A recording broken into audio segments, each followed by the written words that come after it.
This is so screwed how they do this. It took me a half hour to get on here. It's really it didn't make it simple anymore. You have to jump through hoops and everything. I think I'm at work. What the hell? Anywho, let's talk about God. Everyone believes in the imaginary playmate in the sky, okay? And there's this imaginary playmate that lives in the sky. He lives in the universe or something, and he's out there. He sits on a throne with big long beard and all this stuff.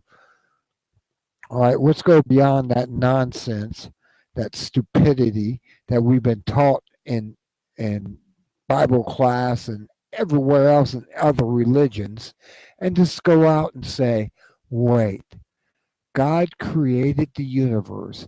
He fruitated it out. It's outside there, right? It's around us. The universe, everything is around us, holographic as it may be. Now think of it this way: God made little capsulations of his thoughts, and each and every intelligent being on this planet, be dog, cat, cow, whatever, he's seeing through their eyes his creation, right? Because these are magnified thoughts, and he's experiencing everything that we see. When you pray to God, you're not praying to God out there up at the imaginary playmate in the sky. He doesn't exist. He is coming through you from within, and you're talking to him directly through his thoughts. This has to be made totally made uh, aware. You need to be totally aware that God is not the imaginary playmate in the sky. He never existed, never will. But yet God comes from within us and projects himself out of us to talk to him. Does that make better sense than the imaginary playmate in the sky? I mean, really, really, you got to see what God really is. I've been hearing these preachers for years saying, "I have the voice of God in my head, and I hear his thoughts. And you must give me more money." And one minister, I can't believe the TV evangelist it was. It was one of those popular TV evangelists. Um, I'm trying to think of his name. Said that if you don't give me money within a month, God's going to kill me. Oh Now, yeah. do you want to believe a minister like that? Was it Jerry Falwell? Really? It may have been Jerry. Yes, that's the one, Jerry Falwell, who came out and said that. I couldn't believe that he came out and said God's going to kill him if you don't give me $1 million within next month or something. And it was like, really, really. I'm starting to look like Cartman when he went in front of Bush about 9/11 and stuff, and and or not Cartman, it was the other character, and he went in front of Bush, and he's like going, "Really, really." It was all true what Cartman was telling him. Cartman wasn't far off in that particular episode. But that's beside the point. It was just the thing of I listen to these TV evangelists and stuff. I mean I'm listening to them and they all think that God's out there. He's up in the sky. He's up there. No, how do you think God knows what you're thinking and everything? Because he's within you. Remember, your brain's in a box called the skull.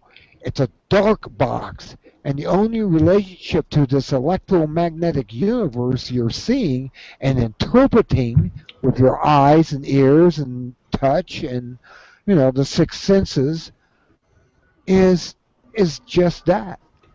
And you're basically attached to God, but you're trying to project God out there, and he's not really out there. This is his creation, and he's experiencing it through everything that he created that's intelligent, be it us, cows, dogs, cats, whatever. It doesn't matter. These these creatures are experiencing, and he's experiencing through them his creation, and therefore he's not in this creation. Like I said, when you pray to God, you're you're bringing God out to to talk to him. He may not physically appear before you, but he's kind of like outside as an essence, and he's listening. Maybe that's the better term. He never projects out into his creation, except he listens. And that's the only thing I wanted to put out really tonight. That was that. I mean, I'm just like I'm really amazed at these people who believe there. All these religions believe there's a God out there of a big, long, white beard sitting in a throne out in the universe somewhere. And maybe they're not too far off if they think of it as we're in the mind of God. We're in his mind. We're nothing but holographic projections of his thoughts. And as long as he exists, we exist. And therefore, let's think of it that way. I mean, really. I, I mean, a lot of people haven't really taken down and thought this out, this reality that we're in. I mean, Michael Talbot wrote a book. It was called The Holographic Universe. And that makes more sense than anything. And even the physicists are starting to come into this reality that we're in a hologram. And it's God's thoughts. And we're in his thoughts. But yet he's able to go into our minds and see outside of our big black box called the skull. I mean, if you don't have eyes, it's dark, right? You don't have ears, it's silent, right? If you can't feel anything, it's feellessness or whatever. You can't feel nothing. Therefore, he is using those senses that he gave us through this projection and is experiencing his own universe. That's just a thought that came across my mind many years ago, and I decided tonight to bring that up and get your, your thoughts about it. Maybe you have a different thought about it, but doesn't that make sense? More sense than normal? I mean, I was able to change a quality assurance person saying, okay, I'm having problems with this particle count. I'm using these tongs and it's polluting or cross-contaminating my sample. Is there something else we can do? And that night I went home and you know what? I came up with the idea. Put them in a glass beaker, spray them over, dump it out, spray it over, dump it out. We use this stuff, it's a particle remover. And we spray it over again, dump it out, and then we spray it above the parts after you spray them separately, and then you let that go into the beaker by itself. Guess what? First time I'm passing that small parts test on the particle count. It's the first time. There was an Oriental girl who was so frustrated after 3 weeks she quit because she couldn't pass the small parts of where I work on. And I just came up with this, and QA went along with it. She said, yeah, that's what we need. She was talking about putting a sprayer in there and spraying down on the parts or something. And I just said, well, we'll just put them in the glass, spray them in the glass, even if you're pouring it at the same time, spray them and take a sample. You have the tongs holding the glass on the opposite end. It's not involved in the process at all. And sure enough, the stuff works. this is the same thing I'm talking about with the universe and everything. I have the absolute universal thought of God. God's within us. He experiences through us. He suggests through us. He comes out through us into this world. And it's not like he's out there coming to us. We're going to him from within. And that's the simple solution of that too. And I've been sitting here just going, man, I knew this for years. I even told people when I was in the Air Force this, and this girl said, it was a black girl, and she said, I'm a Baptist, but I never thought of it that way. That God's within, experiencing His world without. There you go. I had agreement the first time on that. All the churches will tell you that God's out there. Give me money. I need more money. Look at what's his name, Angley, Ernest Angley. He actually was caught uh, uh, giving what I call it to the men. He was sterilizing the men in a church because he believed that children took the money away from his donations into the church. There you go. Now you start seeing what the TV evangelists are all about. They just want money. They're money junkies, and they just want more money. And they're having these guys go out and get the fix on their testicles. They never have children. There's a thought right there that you should think about. I mean, really. And he came out. These people went to Georgia and Florida, and they came out and told independent news, alternative news source about their experiences with Ernest Angley up in Akron, Ohio. And they said that they were pissed off at him because these women were not able to have children because their husbands wouldn't have vasectomy and never was able to have children because that was taking money away from his coffers. You need to give me more money. I have big ears. I listen to God. You start thinking about this guy, and you start going, no, none of the TV evangelists are really true Christians. They're money junkies. They're as simple as that. I mean, all you have to do is do your investigation on this stuff. You start finding out that money junkies. You there? Spellbinder.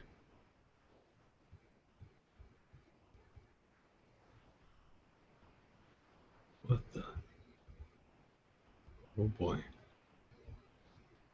What am I outside of the flock now?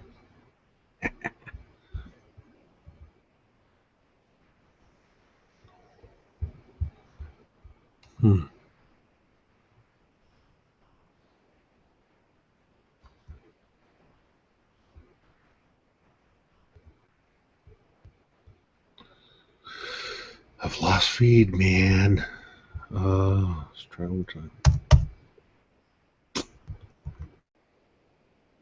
I hear you, Archaic. I don't hear Spellbinder, though. Spellbinder, I can't hear you.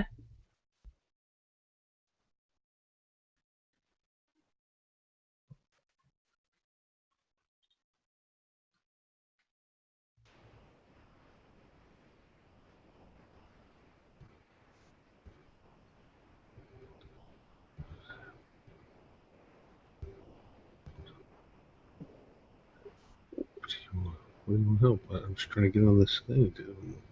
I can hear you, Archaic. You just Spellbinder's mic. Oh, I'm sorry. Well, I just wanted to say hi. Just enter. Welcome. Thank you. Proud to be listening. So very interesting conversations we have here. Absolutely.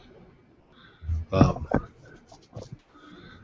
just, with the holographic stuff, I work around a lot of science, and the same shapes that you see within the apple and the cycles of Venus you also see in the microscopic work or that scientists do. I bump into this stuff all the time, and the shapes. There's definitely a cohesive creation to all of it. Is Spellbinder there, or is he? I'm not sure. I'm not even seeing it was. There's the little space for him, but his image isn't there. I heard his fridge.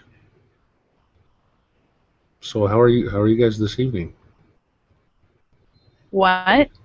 I said, how are you this evening? Oh, I'm great. How are you doing? I'm very good. Are you the only? I think. Are we the only two people talking now, or? Yeah, I don't know if Spellbinder's still here or not. I think he's having some technical difficulties over there. Yeah, I used to have a lot of technical difficulties with Google Plus and YouTube, so I got a 100 megabyte internet connection because I found they censored quite a bit. So how do you say your name? And Dingle? And Dingle. What does that represent? You have a crazy ass avatar. It's just a nickname. I like the avatar. Very nice. So what is your philosophy? On religion or? I mean, I'm not. I'm very spiritual. I'm not religious, but I'm definitely not atheist in any way, shape, or form. I just think live and let live, and you can do whatever you want. Just don't involve other people in it. Okay. Or animals.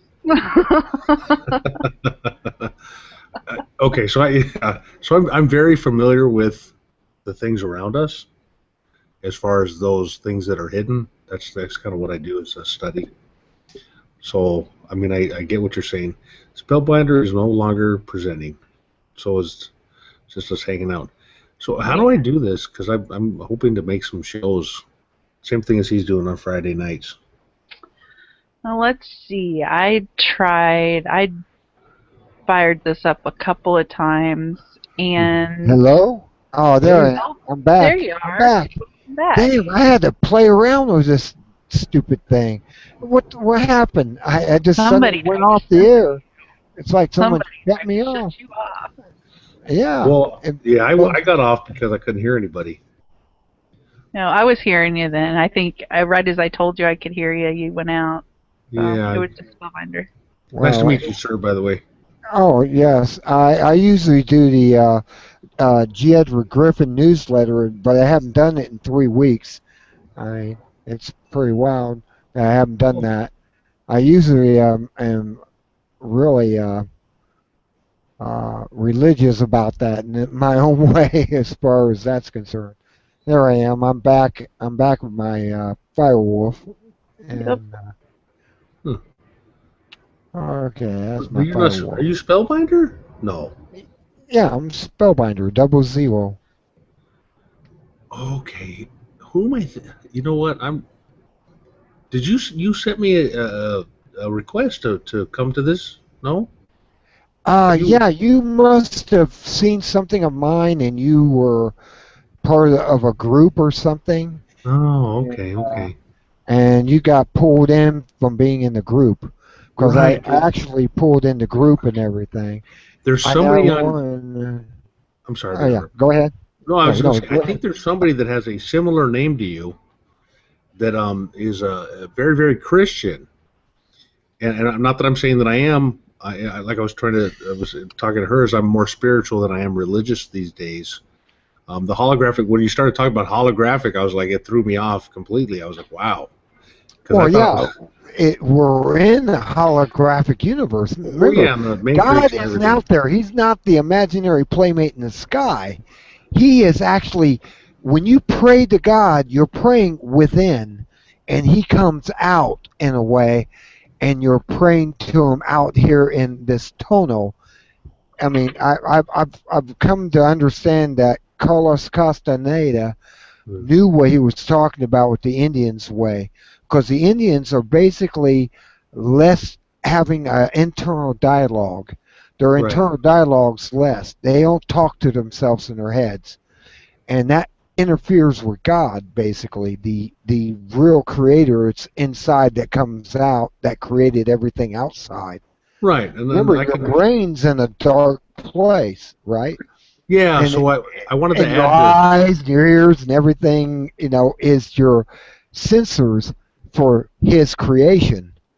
Right. What I wanted to kind of add to you when you were talking about that earlier is that there are two. I mean, I assume that it's all one light, one living, one great creator. But Yes. when you close your eyes and you dream, because some people dream differently than others, um, when you dream, for me personally, I mean, it's a full cinema. I'm in color, and I'm in architecture, and I have these very vivid, full dreams. And the light is inside of us. I mean, the sun's got to rise every day. I mean, without the Oh, sun, yeah. of course, nothing would be, right. So I kind of see a balance between the outside and the inside. Yes. Yes. Exactly. It's. How can you explain something like this?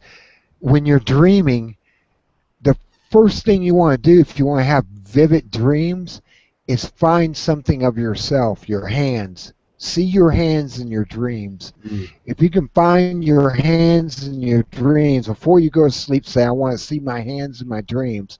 Once you see that, you'll have a what they call a awakening dream or what is it? Epiphany sometime. Yeah, a dream where you know you're dreaming Oh, and I you're always in know this I'm dreaming. dream. I know I'm in it. What I usually do is eat 85% chocolate. So what I do is if I want to have vivid dreams all night, I eat a bunch of chocolate right before I go to sleep. Wow. Pure chocolate. That's Oh man, awesome. it is, yeah. You think that would keep you awake because of caffeine in it, but no, Oh it's man, different dude, to it's, you. it's like it's flicking a switch. Stanley Kubrick and I are on a journey. It's crazy. Wow. Yeah, oh yeah. So that's what I do. I usually do real as pure cocoa as I can get, and Wow. That's awesome. I yeah. like So, that. I like that idea yeah, because the whole thing in Carlos Castaneda's books was, to find the second attention, as they call it. You're living in an attention when you're awake, but there's a second attention when you're asleep. And when you bring those two together, you actually realize what you're in, a holographic universe, basically. And Michael Talbot wrote the book.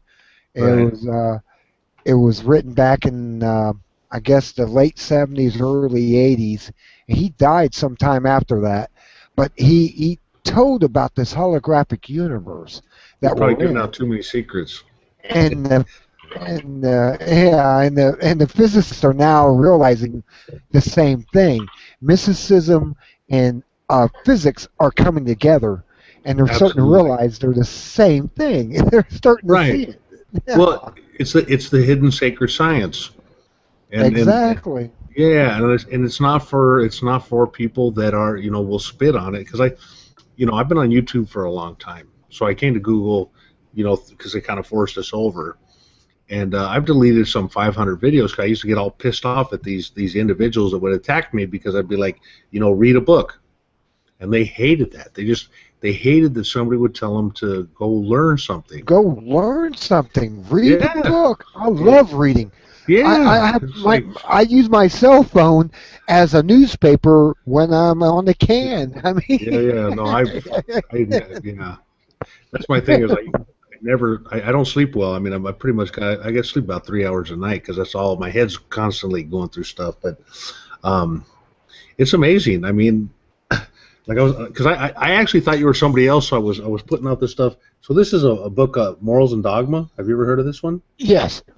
So I read this one. It took me about a year, and I actually started rereading it, and it's almost like I didn't read it.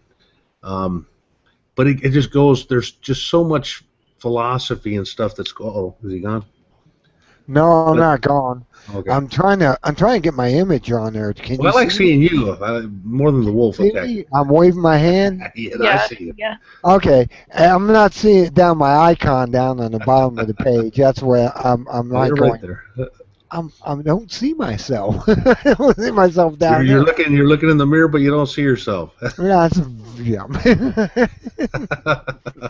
But yeah, so it's like just I was very, very religious growing up and stuff, and then when I started to see, I always felt there was something else. So like my grandmother, when I was like 3, 4 years old, I would always dream of this space or this I call it space, but the darkness with like energy. And Yes. my grandmother tells me one day, she's like, well, that I'm like 3 years old. She's like, that's infinity.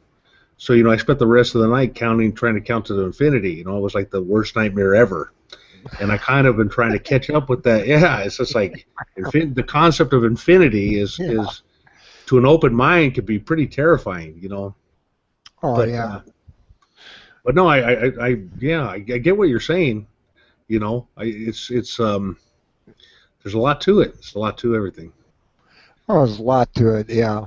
I mean, you bring back stuff to when I was younger and stuff, and was having all these weird things because my mind was still wide open before they closed it down.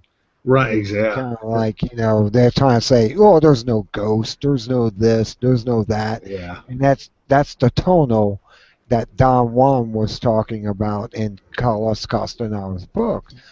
He was saying that we're on like this table. He actually, they were in a restaurant. He looked like, you know, uh, not Carlos Castaneda looked like crap at the table. All right, Don Juan was sitting there and said that to him. You look like crap after our last experience with this, with the inaugural outside this. I'm going to give you an example. Well, And he can I was ask you taking the table, and he had the salt shaker and the pepper and the napkins, and says, "This table is the tonal. God is on this tonal. But what's off this table, outside the table, is the inaugural." And he called it the inaugural, and it's the outer space of everything that we can't comprehend in our personal attention in that thing. And his whole thing was, well, you got to stop the internal dialogue. You got to, go off the table and you have to experience it. And they gave techniques. One of the simplest techniques for this well, is go out and look at a tree with leaves on it yes. and concentrate on the shadows, not So, the colors and the leaves and everything, but the shadows that they have in between the leaves, and you start seeing. I mean, I've actually experienced seeing something totally different when you do that, because that's not doing. They call it not doing. Not doing is what we do everyday life, but there is a not doing that you can do that will open up your mind just by doing it. Not right. doing is like looking at a tree and just see the shadows of the leaves and everything and concentrating on that, or looking at a rock and close up to the rock and starting to see every pit of whatever the rock is made out of, and pits and whatever is in it. This is something that will stop the internal dialogue once you start doing it. You gotta stop the internal dialogue. That's the The whole thing. machine, yeah, The absolutely. Western culture is all about thinking in your mind constantly, It's a tool. Your mind is a a tool. voice in your mind. Yeah, and it's Right. your voice, and it's going la la la la. But if you shut that voice off just for a moment, you see it all. It all Right. becomes. No, You, absolutely. you start seeing, people looking like uh, egg-shaped objects of energy walking Yeah, I around haven't kind of seen it. jagged, and they're kind of jagged when they're walking. He did that one time. He actually experienced that because he was in a park, and he kind of laid over. He realized he laid over, and people were egg-shaped objects with tentacles coming out of them that were Whoa. kind of, Now, I was going to ask you, out did he there. do hallucinogenics at all? He did that to soften him up, to the reality of But I what mean, is. so he did it initially, and then And there was one guy who was one of the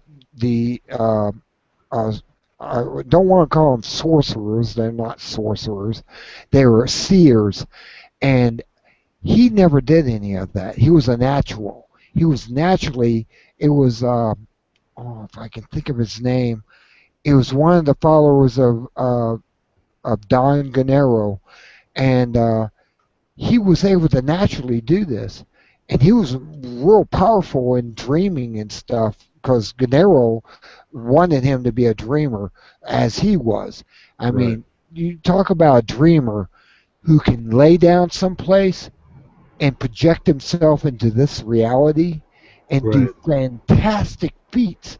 I mean, Gennaro was able to go up and he was climbing up this, climbing around this waterfall, and it looked dangerous to Carlos Castaneda. He was sitting there going, that just looked so dangerous. And he says, no, you're not seeing, you're looking, you're not seeing what he's doing. And what he was doing was his astral body was putting these tentacles out, grabbing around the rocks, and was suspending himself in awkward angles where you could never do it on your own. right, right. He was able to climb up this thing, and it looked Mind like it over was, matter. yeah, it was basically, and he was able to create a second body in dreaming that could do anything, Right. and in reality. I mean, he was talking about, he was talking about he was taught lessons to go out and say your astral project out at night while you're dreaming. You see your body, and then you go out and walk along the street, and you get to a point where people are able to see you, but you're not really there. It's your astral body. It's your second attention that's Right. walking down the street, and you can intermingle with them, drink whatever, and you're real as if you're there, but your real body is back sleeping in a bed. Yeah. I used to take Shaolin Kung Fu Mhm. from a man named Master Lehman Chi, and he would astral project, and he would say that he could go to see his friend, they'd go drinking, they'd hang out all night, and the wife would call him the next day, how dare you take my husband out and get him filthy drunk. So I mean, I kind of, and he would, Yeah, you gotta see that. Yeah. yeah. So what he would do is he would tell me to practice it. He would tell me to light 7 candles at between 2 to 3 a.m. and meditate upon the 3 candles. And your eyes are kind of slits, and just do your Yes. breathing techniques from that. And he said between 2 and 3 that the heavens and hells shift, and Yeah. it's like a gate that allows you out They or call it the something. witching hour and the demon Something hour. like that. Yeah. So I don't know. I did it a little bit, but I wasn't really trying. I didn't want that silver cord to get cut. So Yeah, that's the thing I read in many books you know, about astral projection. If that silver cord gets cut, your you're in body a bad dies place. and you can't return. Yeah. I heard about that. Yeah, but well, from what I understand, there's something to it, but yeah. So, but yeah, Scary, I know. Yeah, well, no, I mean, because I was reading up quite a bit on people that are astral project, and some people I guess naturally do it, and they'll be asleep and fall through the bed and stuff like that. I'm trying to think of the game. yeah. Yeah, very very interesting stuff.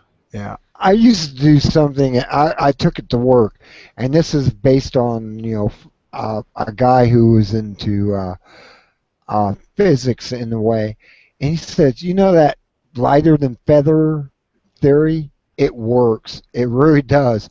I took it to work, and I said, you know what? Let's try this. And what they did is they took one hand on the head, another person would put one this way. They'd be at the 4 points of the compass, right? There's Right. 4 people would do this, and it would stack the hands up until, you had it on the person's head. You press down for 10 seconds. you take your fingers like this. Right. Some people were under the armpits, the others Right. are under the knees, you Right. know, and you could lift that person as light as a feather up in the air. Really? That's That's And a lot of it's that's meridian points and qigong, and I mean the Chinese. exactly. Yeah, I mean they're it's very, very, yeah. So yeah, I, no, I did that. We did it with a 300-pound person. get We out was of able here. to lift him out of the chair. We didn't lift him up Really? over our heads, but we were able to lift him up about, chest height. And then he got heavy again, and we had to put him back down. Wow. He was a forklift driver, and he was like 360 pounds. And we Wow. lifted him, and we went, whoa. This is real. This is real. Yeah, You I can mean, do 'cause this stuff. I mean, all you do is Yeah. cross them over the hands on top of the head. 4 points. You stand to east, west, north, south, and you press down for 10 seconds. All it magnetic is energy. 10 seconds, and then just take your fingers and go to your position. Whoever is assigned their position under the armpits and Wow. whatever, whoosh, they're It's up in almost the like air. an unreality. Yeah, and the person feels lightheaded too. I had them do it to me just so I'd know what it felt like.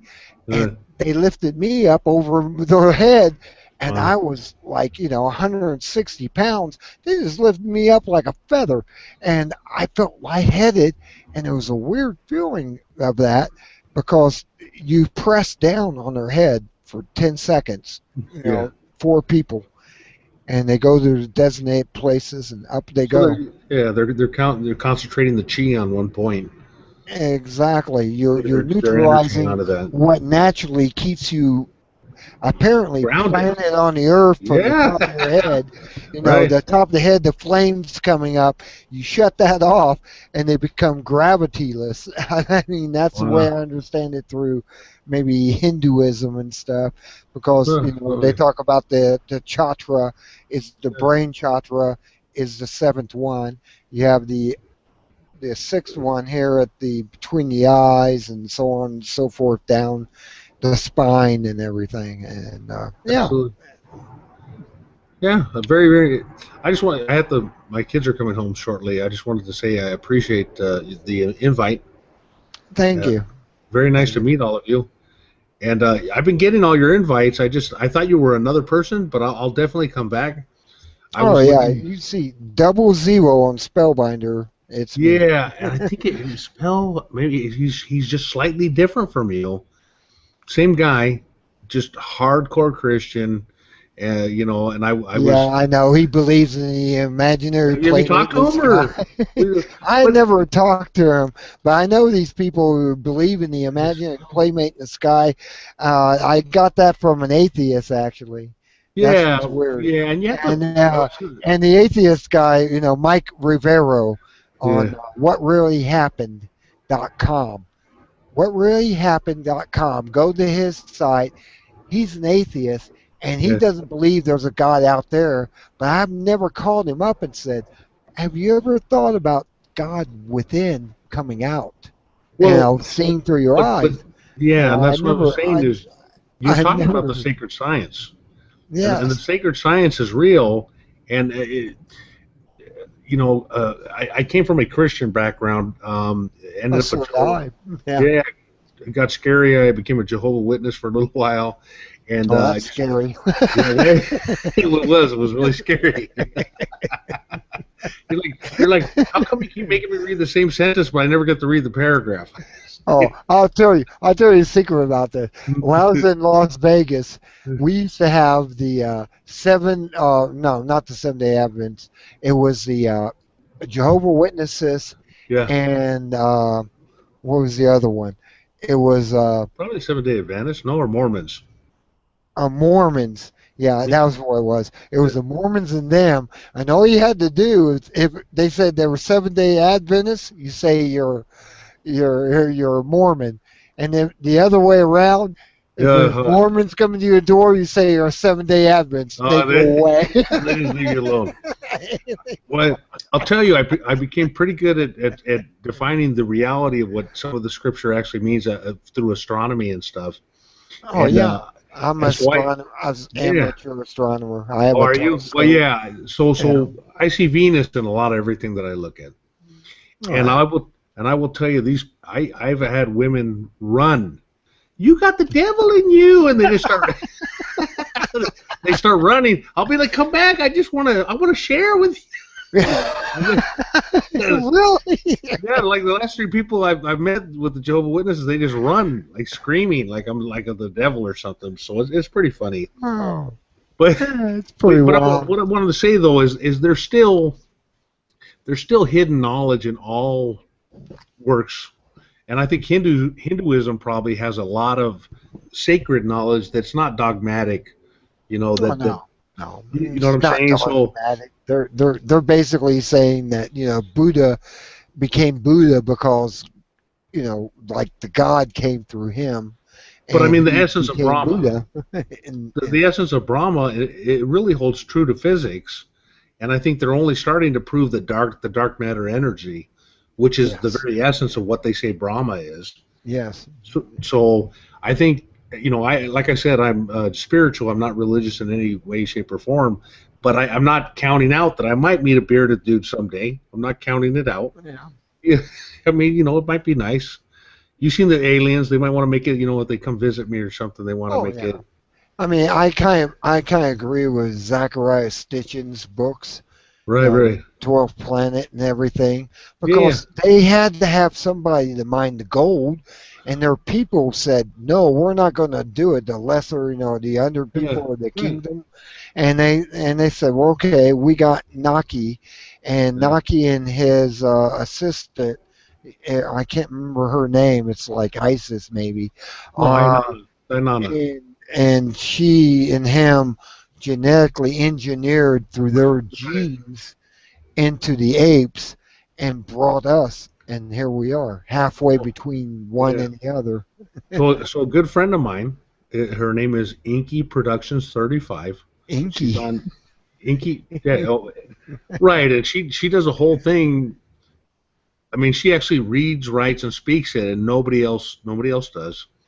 Or And Babylonian, or what is she it called? The she does both. She does. If you can get on her thing, she just broke down exactly how they speak and the actual keys to speaking the language correctly, which was amazing. Because she wow. speaks, well, it's crazy. I mean, she might see this, so I gotta be careful. But when I talk to her, she'll hit me down for 4 hours, dude, and it's like my brain's like imploding Wow. because there's so much information.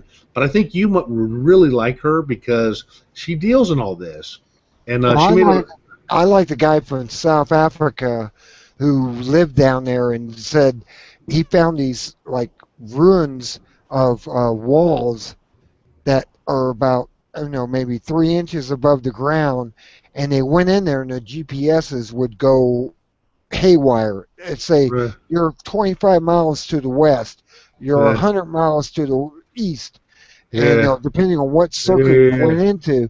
And he says that they use those circles that are geometrics. They're not like a round circle. No, It's I get it. geometric I get it. circles. Yeah. Have you And heard they were about? lifting the gold up to the Anunnaki Yeah. You heard about the ships, Veloxes? the Veloxes. Veloxes. They're like it's from Hinduism, and they're like a cylinder spacecraft. And they got like a 1976 video with a bunch of Meg 4, Meg somethings, the Russians flying, and you look down in the cloud and there's this. It looks like a soda can, Yeah, and they call it the cigar ships. yeah. But Yeah, no, the no, no, yeah, cigar. but it's called in the Hindus they call it like the it's like Veloxy, I think, Okay. VAXLI Yeah. something. But supposedly they found one in Iraq, and they've been trying to get into it. And all these people, when they go in, and this is just I'm just talking, Through the cave, they die or they'll something. die. So they send all these special forces. Nobody's coming out. So everybody's gone to visit, but nobody's going Yeah. in. You And they'll go. send the You go to see. military in. It's like a roach motel. You go in and Exactly. nothing comes out. Nobody's coming. That's your spacecraft. Yeah, Look, it's got some yeah, type of shield around it or or something that's radiation, still active or something. radiation or It's something broken. that, Something's broken. It's probably leaking or whatever. yeah, But whatever they're using as fuel. Yeah. yeah, and then you got early reports when we went into Iraq that we were blowing up all these religious sites. They had special forces going around destroying things that might help us learn more. And I just see them concealing. The more I look at stuff, I just see people concealing knowledge. Yeah, And I actually see in Iraq they were actually going in and grabbing this technology oh yeah, for sure. something like a Stargate program, like Oh, Stargate, yeah, absolutely. like We, Stargate but we, 1. we don't want to do the Nikola Tesla without the bracelet, though. Yeah. You know about that one? We don't want to spend the $3,000 on the bracelet, and the guys are like in the middle of the hull of the ship. Oh yeah, I know. I've read the Montauk projects. Yeah, that's crazy stuff. I've read all the books they put out, Have- and it's like the mounds of the pyramid mounds in Yeah, Long Island and yeah, stuff. yeah. And it was And like like, Mount Shasta. I mean, Mount Shasta alone oh, is just alone it has amazing. all types of Bigfoot. Everything is But they there. got they say they have million-year-old hieroglyphics in Mount Shasta. You Oh, know? I wouldn't doubt it. I mean, Yeah, you just go in there and look at them, and there's beings that come out, and you'll talk to them. They'll be just like you, and right. maybe dressed a little differently, and they'll talk to you because they're able to because they're that Yeah. advanced. I mean, Have they've you been talked to anybody? monitoring the Have you yeah. talked to any? Because I've had a couple experiences when I was younger, maybe about 16, 17. I haven't had any experiences since then. I saw what people describe as the jinn, smoke people, and Oh, and I mean they didn't really converse with me or anything, but they looked playful. I wasn't trying to get involved, you know what I mean, when I saw them. But since then, I haven't really. I've seen two things, as you might say, as a UFO, but I'm sure our government has different things now than they used to. You know what I mean? So oh I yeah. saw. I saw Bob what was his name? Bob Lazelle's uh, his sports ship Right. flying across the plane when I was in Las Vegas. I was in North Las Vegas. I Right. happened to have my telescope. I was looking to see if there's skiers because it was still Right. snow up there in March. And so I was seeing if I could just zoom in on skiers coming down the hill. Nice. Those are This, good pictures. this little like pipe plate. It looked like a pipe plate coming through like this. It was waving as it came across my screen. I started following it, and I followed it above the treetops. It had to be 30 feet, 40 feet in diameter, and it got to the end of the mountain range and went zoop up into Yeah. the clouds. And I'm sure it went towards Area 51 where S4 is. So Because there's yeah, S4 up there. S4 is to the west of Area 51, where they have yeah, the 45-degree hangars. right. They can send these ships out that they're testing. Yeah, I was gonna say there's always some kid chewing bubble gum and drinking a soda. Probably got some chips while he's doing it. The new warriors of this new drone age are like it's a whole different world, man. There's nobody in the ships that they're testing. Yeah, you'd think, because I mean, when Baba Lazar looked inside of it, he said there was like little people, maybe 4 feet tall that could Oh, sit really? in these seats, and that would be the Greys with their big heads and big eyes, and he was saying that that's what he saw, but he worked on the propulsion system, and he came out. My grandfather worked on the first Apollo. He did the first parachute or whatever. Yeah, I'm still wondering if we ever went there myself. Well, I have a video. We out. have the director that did, what movies? Eyes Wide Open. Yes. Stanley Kubrick, absolutely. Stanley Kubrick, and he got a camera from NASA Yes. after the NASA missions.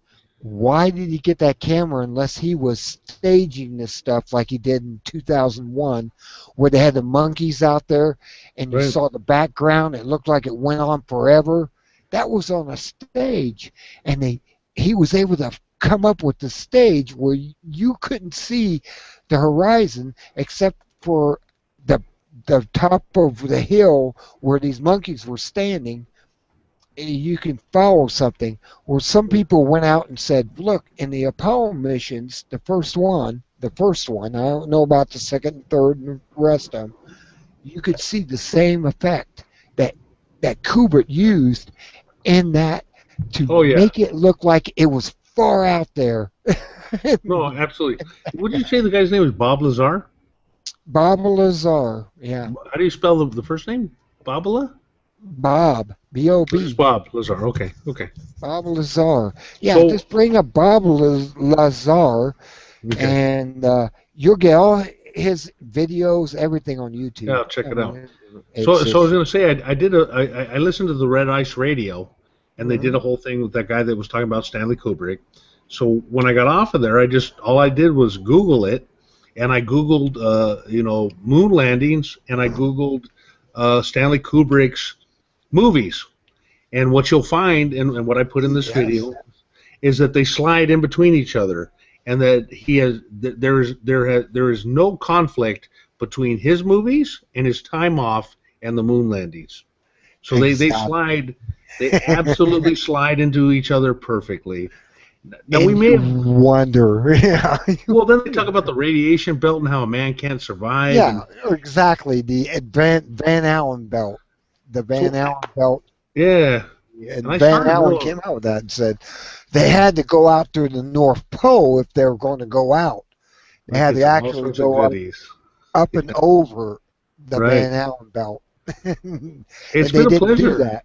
Yeah. It's been a pleasure. And so, do you usually do this on Friday nights or? Usually I do my newsletter, and I usually am not live every time because I work over at Bowen Aerospace, and Are you Are you in the Los Angeles area? no, I'm in Ohio. Oh, okay. My grandfather's from there. You guys had a good game yesterday with the Bengals and the Browns. Amazing Yeah, game. I was watching part of that, and I don't know what the outcome was. I was having dinner. I was looking at the Hoover guy, and I couldn't even. He threw a ball that I couldn't see, and my son and I go, "Did you see it?" And he goes, "No," and we had to replay it, and we didn't see it the second time. He threw it so fast. Wow. Yeah, it was pretty amazing. But sometimes you're doing newsletters on just updating what you're talking about, or I do newsletters of. I like G. Edward Griffin. I Okay. really like Yeah. him as a person. He wrote The Creature from Jekyll Island, and he told you in the book of The Creature from Jekyll Island that the banksters took over in 1913, and that's what's running the country. It's not anyone we elect or not elect that they Right. elect. It's just that the banksters are running it. They're like gangsters. Now they're in the that has banks. to do with maybe JFK too, right? Because they gave him. JF, Didn't they give his yes. dad? Right. Yeah, his dad used to be a see how the Kennedys made all this money was through bootlegging. Right. Or- Yes, absolutely. Yeah, I And know the all about bootleg, that stuff. right? And You're a that's good how they study got buddy. their fortune. And now Yes. he became president. He was kind of programmed to go in there and start the New World Order, but he Right. got a conscience, and his brother did too. And And, pow. And they were shut down the mafia and everything else. And, well, he got assassinated by 5 groups. 5 groups were involved on this. You know, CIA, FBI. You can go down the list. You know, Yeah. the mafia. That's where I study. I study the groups. The groups that came up Yeah. there. I mean, you have Hunt, who claimed that he was one of the gunmen in the grassy nodes. And then Right. the grassy node that was up there. Mhm. That's why you see Kennedy's head shoot back. Right. You know, that was because he was hit right in the forehead with a bullet. And they're trying to say that came behind and it made him do that. No. Interesting stuff. He was hit, and the gravity of that knocked his head back. Okay. And he, on his deathbed, told his son, who recorded all this stuff, on his deathbed Okay. confession of Hunt, Right. confessed that he was one of the 3 bums that was in the grassy knoll. And there's actual pictures you can see. They zoom into it, repixelate it a little bit. Yeah. You can see a rifle Really? barrel coming out of the bush, and you know, and there's also the Zappera film, which was done by what's his name? It did the the Zappia film was done. He came out with it. I'm trying to think of his name. It fades my mind right now. He was a talk show host back in whatever. He wrote the book Behold a Pale Horse. Oh yeah. No. You're talking about not Philip Snyder, because I you know what, No, Philip Snyder's one of my great guys. But you're talking about I can't. It's Behold a shameful. Pale Horse. Yeah, it's shameful that we can. He's an admiral in the Navy, first guy to put Yeah. out the stuff on the UFOs. Yeah. God, I'm subscribed. I have his channel. I'm subscribed to it. I got his book in the other room, but I had to go in there and get it and look at it. And William Cooper. Yes. Killed in cold blood, shot in the back. Yes, shot in the back. Yep. And he actually had the Zappera film that was taken on that day when Kennedy was killed. And it basically, it looks like the driver, who had a silver Shot him in the revolver, head. I've seen it. turned Yeah. around. He's a left-handed shooter. Turned around, popped it in the head, dropped the gun to the ground in the car, and kept driving. And just before then, all the security officers left the limo, and I mean, it's sounds like the bomb dogs in 9/11. Oh yeah, we have the dancing Israelis out there. A woman saw out her window on the van dancing, going, "Look, they're falling down," and she filmed it. And then she called the cops. They came and arrested them. And it comes to find out they were Mossad, and they were sent back home without any punishment. Yeah, we're not going to go into the logos on the bombs. And then you have the British lady who was sitting there going, "Yes, Building 7 has fallen." Yeah. And It's you been look pulled. behind her, the building's still there for 20 minutes. Yeah, you're talking about And England, then- yeah. And then after 20 minutes, it falls BBC. down in its footprint. I mean, oops. Crazy world, man. That was an oops. That was a big oops. Yeah, it's a good oops, though. Oh, So, yeah. listen, pleasure meeting It all of woke you. us up. It woke everyone up that it knows Absolutely. anything about conspiracy of a government Yes. that wants to become a dictatorship. I mean, Uh, Obama's still going to try to become a dictator. I'm going, No, the no, Iron you got the Republicans wanting to do that. You're not Yeah. going to get away with it now. the Iron Mountain port. The Iron Mountain Report 1 and 2 is in full. Oh, I've watched. I have those up on my site actually. Yes, sir. So do I. So listen, good evening, everybody. Much love to all of you. Oh, much love. Real privilege. I'll definitely see you next week. All right. Thank I'll you talk for- to you thank then. All right, bye. Bye bye. There you go. Now you learn the truth from 2 truthers out there looking up the information, doing our homework. We're not, we're not sitting back and going, news media on big screen tells me what's right and wrong. No, we do our own research and we know what's going That's on. right. That's right. Now you woke up. I was amazed. You just wanted Am to. I live? I show no action here. Yeah, you hear me? we're sitting there. I mean, I was having good conversation with him. I like him because we're having good conversation. I mean, this is like a talk show, and it's live Yeah. tonight. It's live. Yeah. You're on the air. You're on the air. Yeah, I love it. I said I support Mike Rivero. Mike Rivero. Remember his name at whatreallyhappened.com. come. He needs your viewership and support if you want to support him. I don't support him because I have G. Edgar Griffin. I support him by doing his videos, yet I haven't done them in 3 weeks, this being the third one. I haven't done it yet. Mr. Spellbinder, Yes. Mr. Spellbinder, I happen to listen to you and take your advice, and I familiarized myself with this character you know as G. Edward Griffin. Yes. The He is one of the finest speakers I have ever listened to. He's a totally Isn't he awesome? fascinating. He awesome. He is what you call awesome, man. He's my grandfather. I wish he was my grandfather. Yeah. Good. Really, I really like him. Or an uncle or something. I mean, he's almost going on to 70, I think now. But he looks great. He looks great. And then he came out with that Jekyll Island book. I have a copy of it, off the internet, and you read through that, and it's just mind-boggling how these banksters took over our country. And it's just what they did. Money, money talks, bullshit walks. That's basically what it was. Well, we need a full audit of the Federal Reserve, a full intensive audit done by our Congress to find out what is going on. And we've been getting a runaround for too long. Exactly. We've got to look into these Federal Reservists, or whatever you call them. Oh, exactly.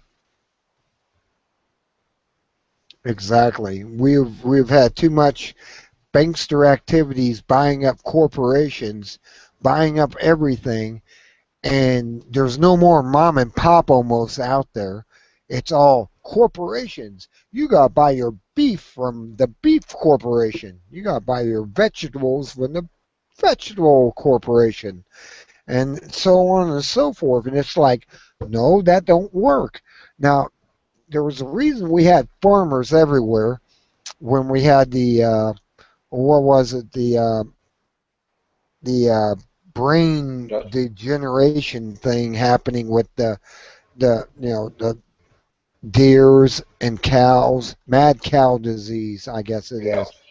And what it is, when you have mom and pops, this guy down the road 5 miles may had, hoofing, or whatever it is, the hoofing thing with, disease. And this other farmer over here may have had the mad cow disease, but there was another farmer who was separate from all this and didn't have anything.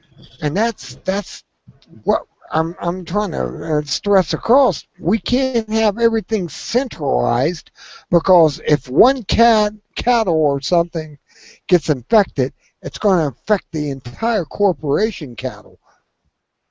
And that's why there was a reason why we had separate farms and whatnot out there.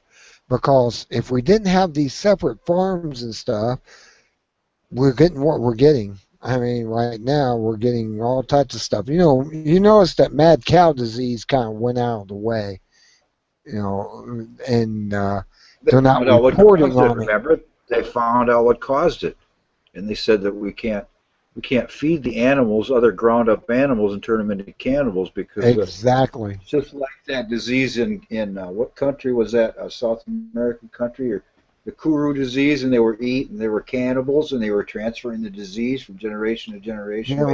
From eating their brains and stuff. Yeah, they were eating the brains of the cannibals are eating brains of other people who were infected with a virus or a disease of that sort. It's like a protein disease, and it was spreading into their brains. And lucky they didn't go extinct off of that. I mean, it causes madness and whatnot. Yeah. Oh, let's see here. I'm going to transfer to my... Ann, are you there? Ann, are you still alive? Yeah, I'm here. I had to step away and Okay. do a few things, but I'm still here. Well, I'm getting Ah, ready to good. step away for a moment. I'll be right back, as it says. All right. Okay. How you doing, TJ? Not good. We had a nuclear release about a week ago at Superman City down in Metropolis, Illinois, about 300 miles from where I live. I Oh, checked really? the cloud. Yeah, I checked the poisons and their movement through the air, and it all went like towards Indiana. Oh And boy. the stuff was supposedly, if it comes into contact with moisture, it turns into HF, one of the deadliest acids known to man. Wow. Yeah, and then I find out they funnel this stuff through a tube across a river into Kentucky, Paducah, Kentucky, where they process it into enriched uranium for nuclear bombs and so on. Well, they say pellets. They say for reactors, but you know, doesn't sound safe to me transporting stuff like that through a pipeline. No. No, and I But didn't think see, dumping it in the river was safe or legal either. the union has been locked out since August at this nuke plant, this processing center. They're the ones that reported this cloud of steam or whatever coming off the plant. They knew right away something was wrong. Then the sirens went off, and I don't know if you saw the YouTube video, but I it haven't. was kind of scary, and you can just bet it was some kind of, if it wasn't radioactive, it was some kind of deadly gas, probably both. And this just can't go on. I mean, No. this nuclear power has turned out to be a real bad deal. You know what we're gonna do about it. Yep. They're doing this shit, but yet, um, they're the people that are calling the shots, deciding to do it. They don't have to live anywhere around it or anything or be affected by it. So Yeah. they don't give a fuck. No. No one gives a fuck. I'm back. There I am. Mm. The government. Welcome back. You're talking about the government. I presume. Well, Or yeah, all the something. government tax money from the taxpayers to build these nuclear power plants, and they've got like a 4, 123 of them. $4 billion liability limit. They Oh cause yeah, damage. they're like, we have Fukushimas just waiting to happen across the country, and But wait, it gets better. They it said, gets better. Oh yeah, no. they said that their insurance liability is only $4 billion, but if a reactor does blow up, guess what? It's going to cost $600 billion. No, really? 600 billion. Instead of $4 billion, it's going to cost $600 billion. You see the difference? This is Should just be wrong. trillions. I mean, you can't. You're destroying nature. I mean, how can you put a price on that? Well, the one that happened in Russia, they have to go back now and try to rebuild over the cement chamber they built on it. They have to go back Yeah. and redo that again. They're going to have to do that for 20,000 years. I mean, what the hell? It's not right. We should Yeah. never agreed to nuclear energy. The only reason they did that is to create nuclear material to make bombs. And that was all it was about, creating nuclear material to make bombs. That's why It's we out have of all these control. nuclear reactors. And It's out of control. It's totally out of control. Day exactly. by day, year by year. Yeah. I mean, they got several plants they're shutting down, but, they're leaking and everything else before they shut them down, and they're going, oh, well, it leaked, don't worry about it. It's like, no, they've been leaking for 20 years or something. I mean, Yeah, because there's really nothing they can do about it. I mean, once it happens, you're fucked either way. There's nothing they can do. as long as they can get the rods out of there that are hot and put them in their cave somewhere, like the one they have in Nevada, they're not going to be able to stop this. It's. I mean, they got more waste than they know what to do with. I always thought, put it on a rocket and send it up into the sun. Well, that's a good idea, except if the rocket goes wrong on launch and blows up, I mean, that's not right either. I mean, that's the scary part of the whole thing. Is if it gets out of the atmosphere and blows up, maybe that's a difference. But if it blows up in the atmosphere, we're all screwed. That's already happened a couple different times. Nuclear material's blown up there. Well, yeah. Well, several years ago, well, in the 1950s, say several years, maybe 50 years ago, 60 years ago, they thought they could close, get rid of pollution out of the atmosphere. I don't know where they got this idea we had too much pollution in the atmosphere. It's like global warming, which shoot nuclear missiles into the upper atmosphere and they detonate them. And they'll get it'll open the hole up and all this pollution will go out of it. That's insane. That's a kid thinking that way.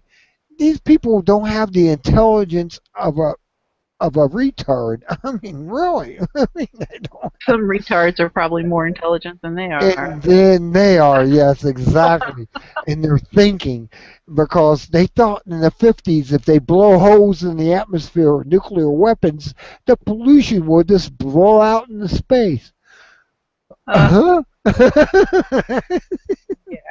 It's a envelope around our planet. And they blew these holes and they're wondering why we had ozone depletion going on. Back in the 50s, later in the 60s, actually, they start recognizing, look, the ozone layer is decreasing. It must be because of Freon.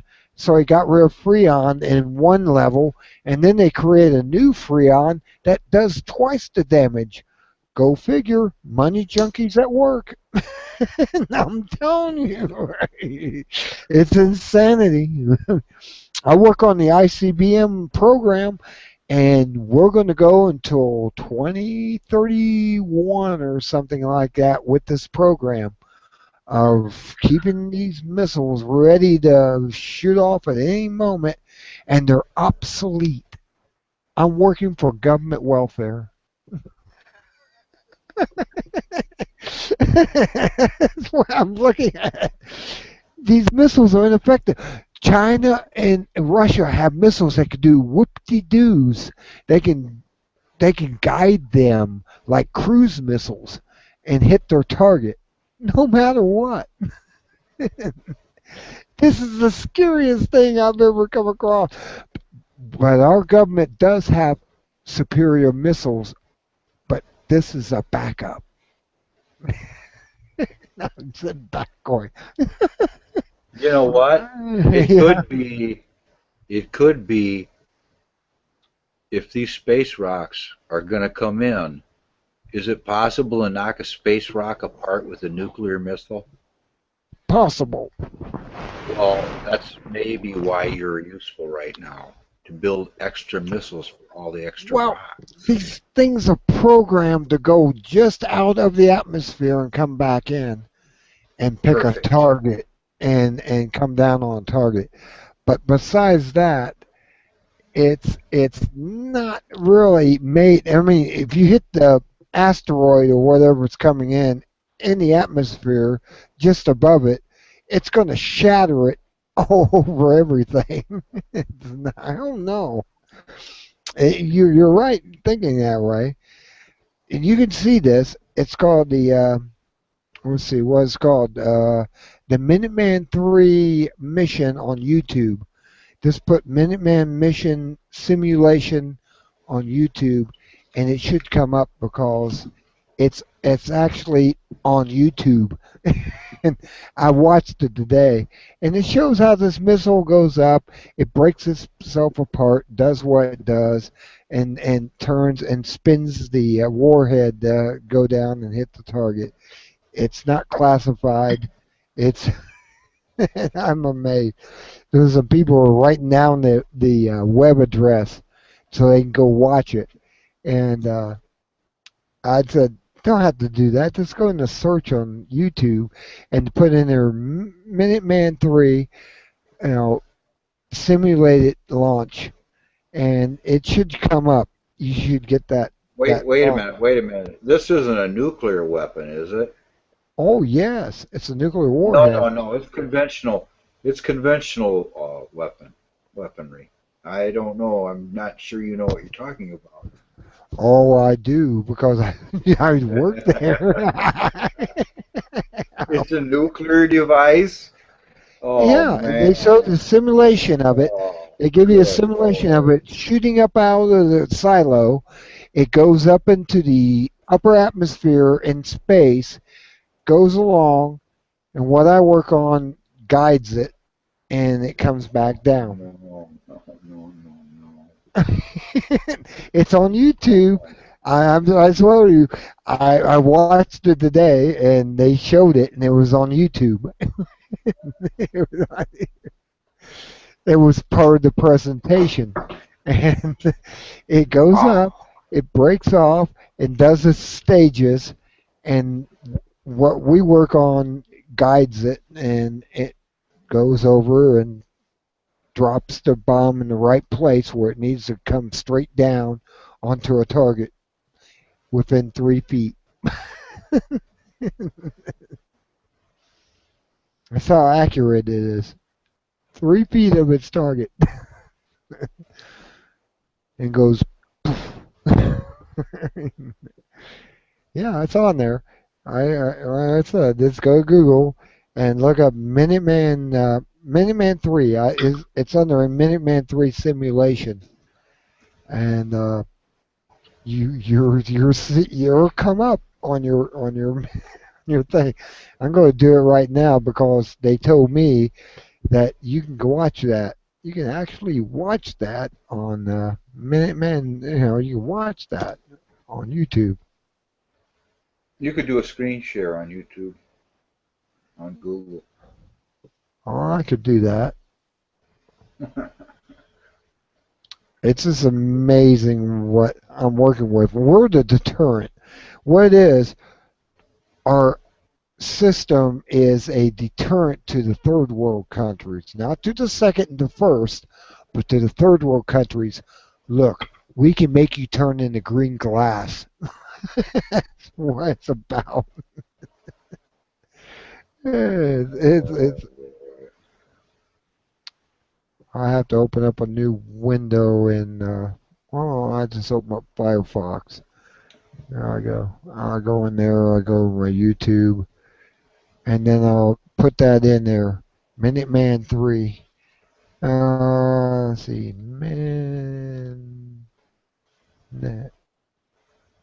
Minute is Minute, right? Minute. Oh. Yes. I can't get UTE. Okay, minute. Oh, it's one word. How about that? Minuteman is one word. Minuteman 3. I don't know. They use the 3 I's or capital I's or what. A launch animation. There it is. Minuteman 3 launch animation. I just brought it up. There it is. Oh my God, it is on here. Minuteman 3. It's due to one that's 5 minutes. It was put out by the U.S. Air Force 6 years ago, and it shows the entire thing. Due to one that's 5 minutes long. It's done by Minuteman Missile Launch, but it's just put Minuteman Missile 3 or Minuteman 3 launch animation. And there it is. The same thing I watched when I was at work today. And they showed me this. And I went, whoa. Oh, wait a second. I'm getting sound out of this.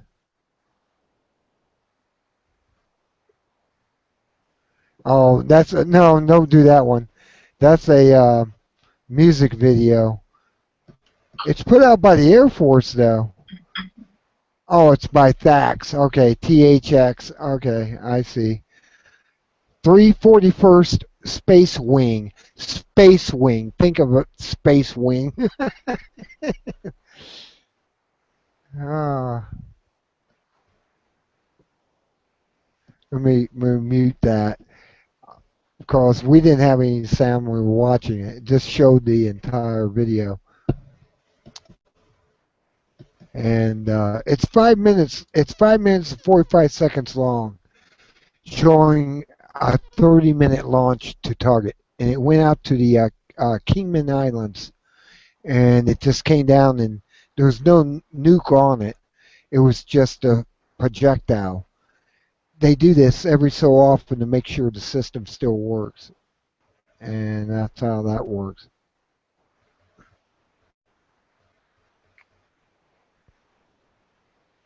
EAM. Okay.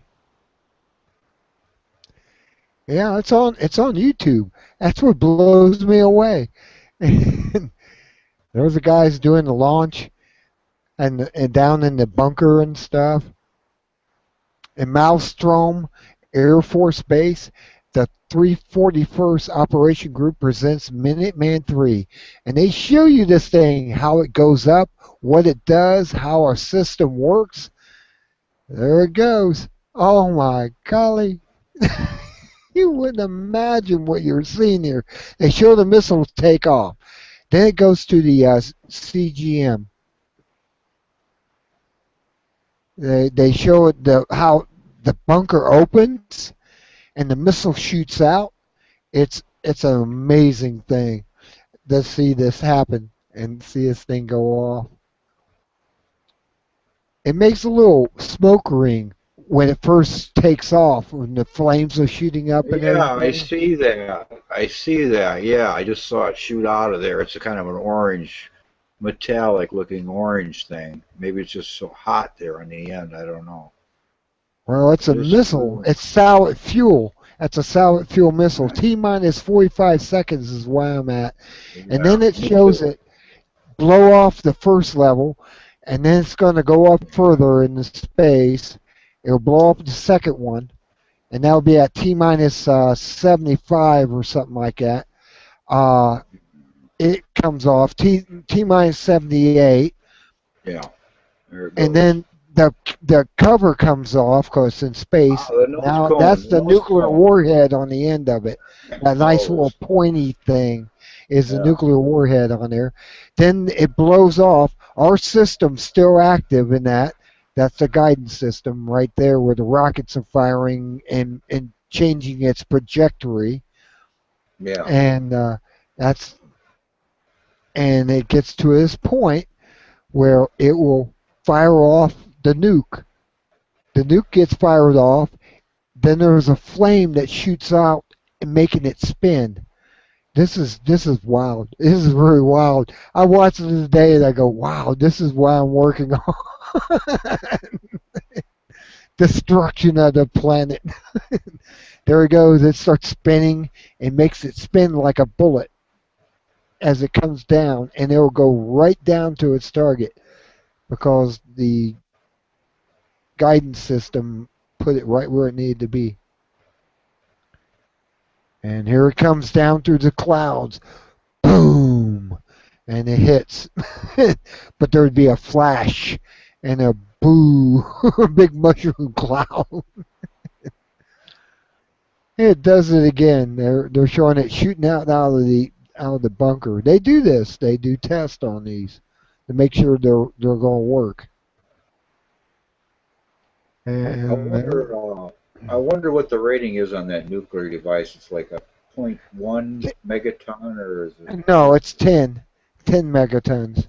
Oh my lord, That's They're equivalent 10 to what? 10 megaton tons, weapons. They're all 10 10 times megaton. 10,000. So that's like 100,000 pounds of TNT. And it will Basically. take out a 5 mile area will be a crater. And after that will be another 5 miles of total destruction. And after that, it will be lesser and lesser and lesser and lesser and as the wave goes out from the explosion. If it's a ground burst, now if it's an air burst, it's going to cover a larger area. An air burst always covers a larger area. Say, 1,000 feet up, and it goes poof. It's Now going to those take things out only detonate on 20 impact. miles. Those things only Uh, detonate on impact, right?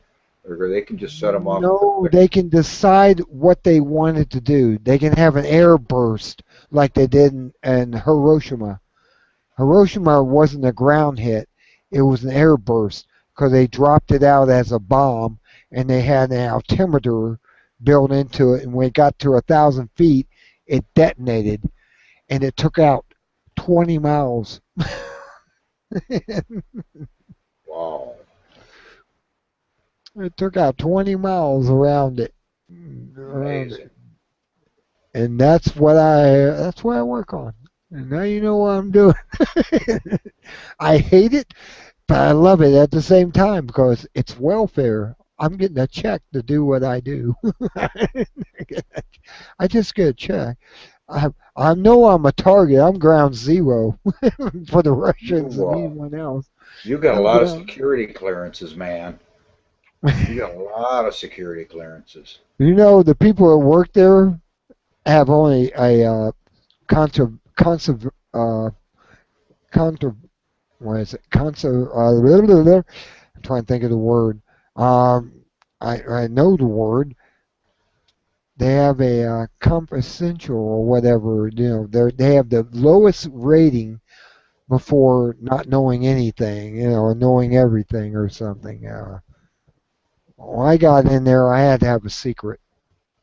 So I'm at secret, but they're at blah, blah, I can't think of the word to pronounce it.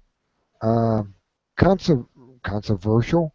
No, it's they're at Conservation.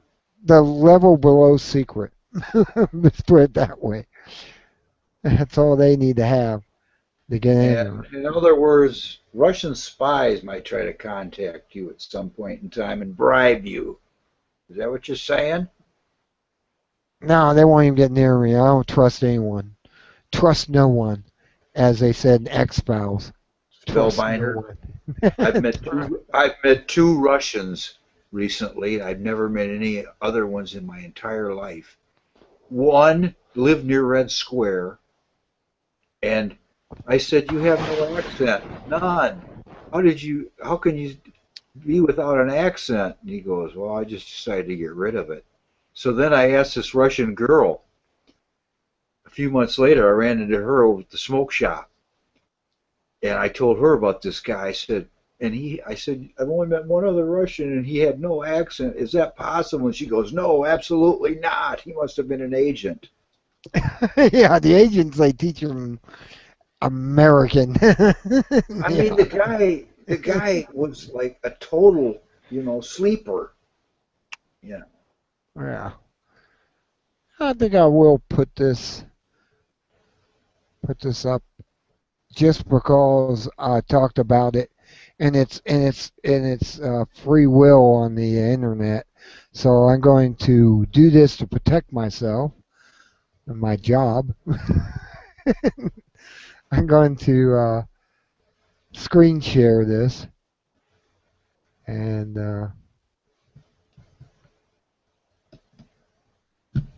okay, which one am I at? Okay, I must be at this one. I got two of them open, and they're both live.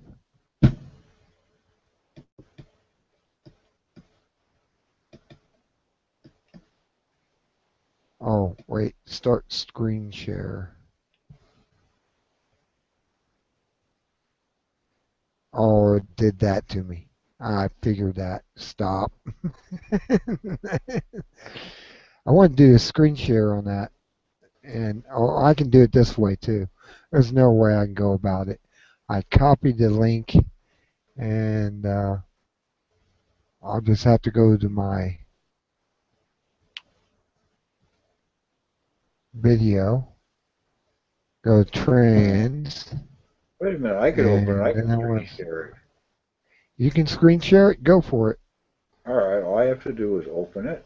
I have to make this window smaller, though. That's the key. See, they never taught me that. And screen share the Minuteman 3. Just Okay, screen share it because turn it's the on Minuteman YouTube 3. publicly, so I can't get in trouble for that. It apparently is unclassified. No, it's fine. Okay. So now I make that smaller. So then I just go to screen share and okay.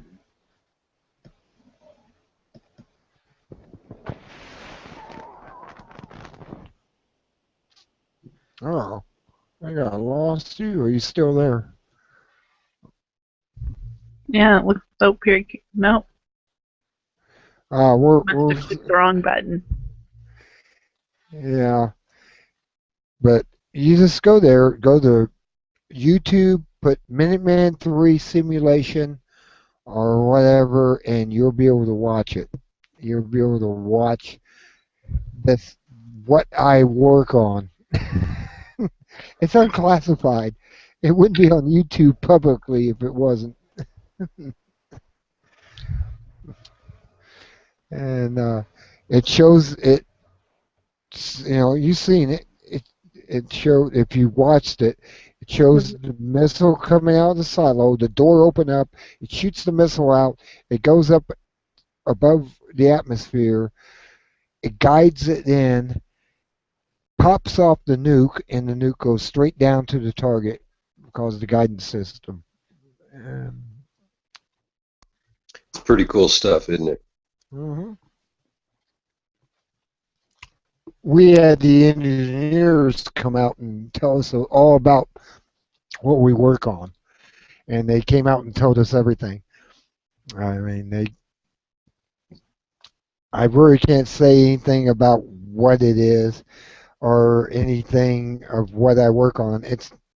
I mean, I can probably say guidance, but that's it. I can't tell you Right. the And you haven't name. explained anything that's not common knowledge. So I mean, you're cool, buddy. I wouldn't even trip about it.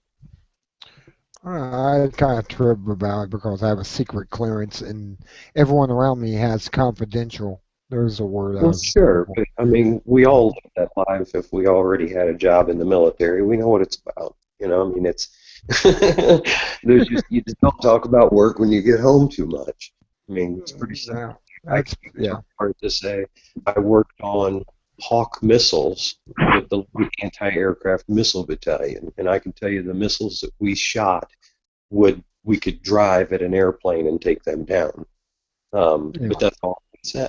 And from there on, it has to Oh be. yeah, I can basically talk about that. That was You what know, I was a weapons troop in Nellis Air Force Base. We put live fire missiles on and pulled the streamers off, and they were armed. They were ready to go. Pickle button. I mean, that's as far as I can go with that too, probably.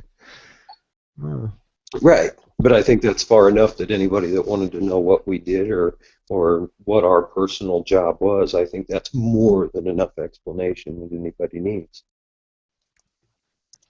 yeah.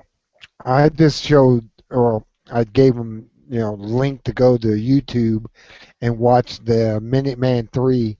It's a And cool video, isn't it? it is from launch until target, and they had dud in there, so it's just a cylinder hitting the ground and not going boosh, mushrooming.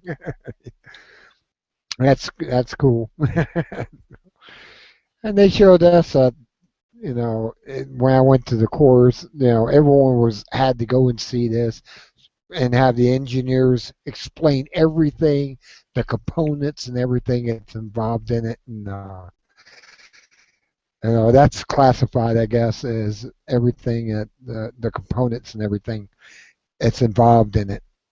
But besides that, you can watch the video, the simulation, and see how it works and how our system works in that. I'm gonna try to share something with you here in just a second, buddy. Okay. Yeah, you should be able to. I'm not bonding anything, and so it's, you don't need my permission.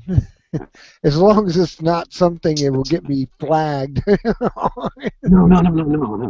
I want to show you the project that my life has been recently.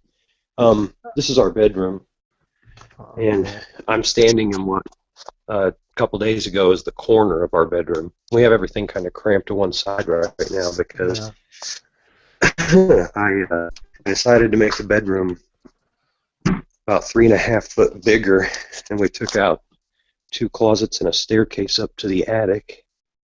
Wow. And we took this whole wall out, and I'm doing a 12-foot header from the bedroom going out into the room here, which is a monster. It's like 16 by 20.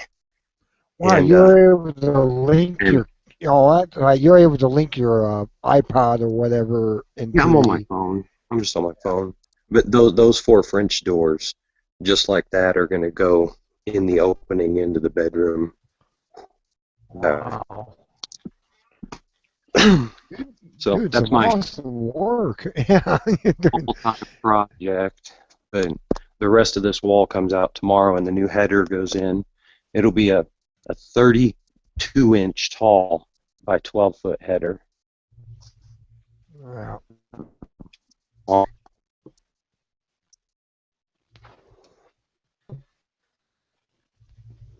So I've been a little busy lately. How's life been for you, man? Oh, pretty good. You know, working at Bowen Aerotech. That's where I'm at now. I'm at Bowen Aerotech. We're in the space program. Yeah, that's it.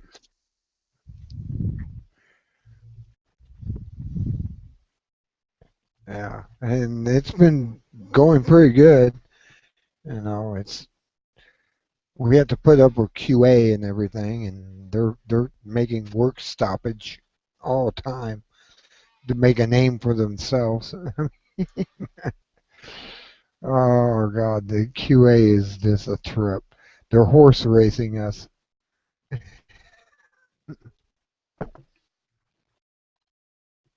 That's funny, man. Yeah, nice metaphor. Yeah. There's one QA who comes up with something that's wrong, and we got to fix this. And then next week it's another one that goes, we got to fix this. And it's a horse race. It really is. And we're having to put up with that. And then we're like going, come on, you're going to do that? You're going to do that to us and stop our work on certain parts of our, our projects that we run? And it's like, no. Well, I mean, is it a legitimate reason to stop, though? I mean, is quality It's all about the TOs. I got you. QA, wants everything exactly with the TOs for Bowen, and that's it. And they're doing it just because they want to look good, better than the Air Force did it. That's the key to all QA. We want to do better than the Air Force did it when they did it back in the 70s and the 80s. We want to be the best. And it's like, yeah, but you're causing us to lose production time and all this stuff because you're throwing monkey wrenches in. And that's like, we don't want those monkey wrenches in. We just want to go in and do a job and get it done. We just want to get it done. We have schedules, and they're stopping schedules. So I suppose this reflects back on them. I mean, when they're stopping work. At the day, here's how I see it. At the end of the day, if production is operating efficiently, okay, no matter how you calculate that, no matter how your particular production department quantifies what being efficient is, but as long as they're operating efficiently, barring mechanical failures, if there is some machine that breaks repetitively, then that again is the company's fault because they should have a good quality machine that doesn't break down all the time. Exactly. With that, Exactly. as long as production is operating efficiently, anything that the scheduler does that causes a problem is the scheduler's problem, which means that in production, you don't have to worry about it. If someone else, the person that makes the schedule, and then QA calls them and says, wait a minute, stop the schedule because we see this is wrong, as long as production didn't fuck up along the way, then production shouldn't sweat. It's not their problem. They did their job the way they were supposed to. So I wouldn't, Exactly. Yeah. yeah, get Yeah. pissed about QA unless they found something wrong with something I did. You know, at that Yeah. point, I get pissed off about it. But other than that, I don't give a fuck if the schedule gets done on time.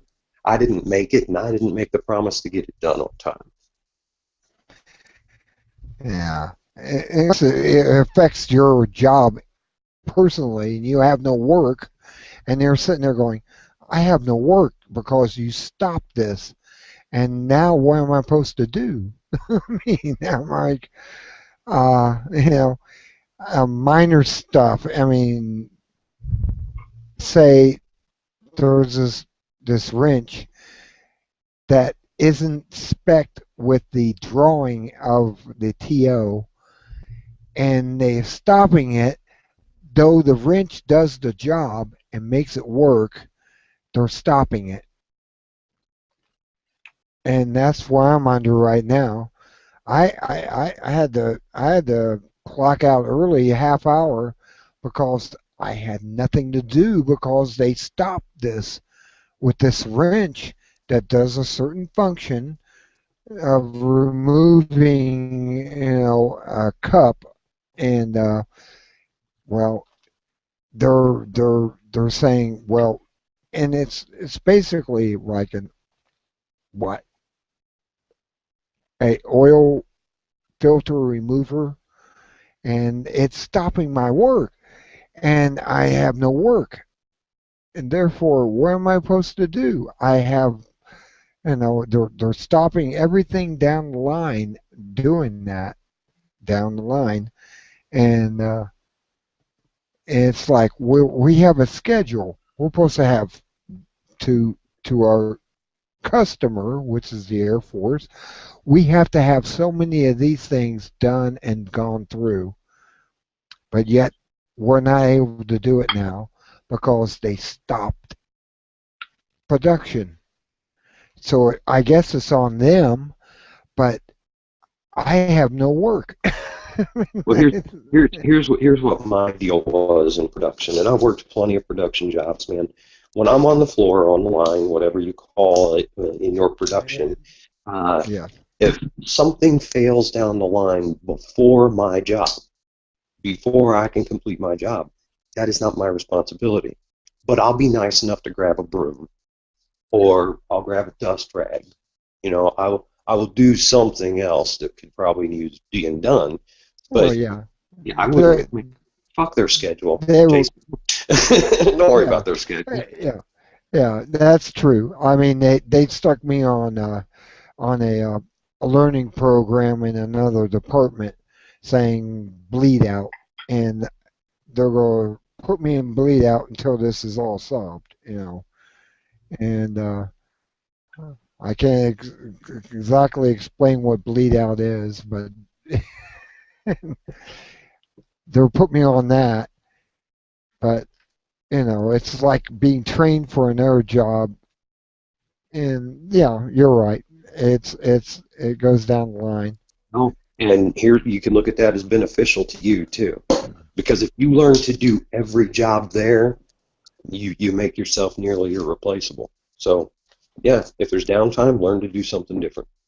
What else are you going to do? And they're paying you to do it anyway. So Oh, that's money. true. And exactly, exactly.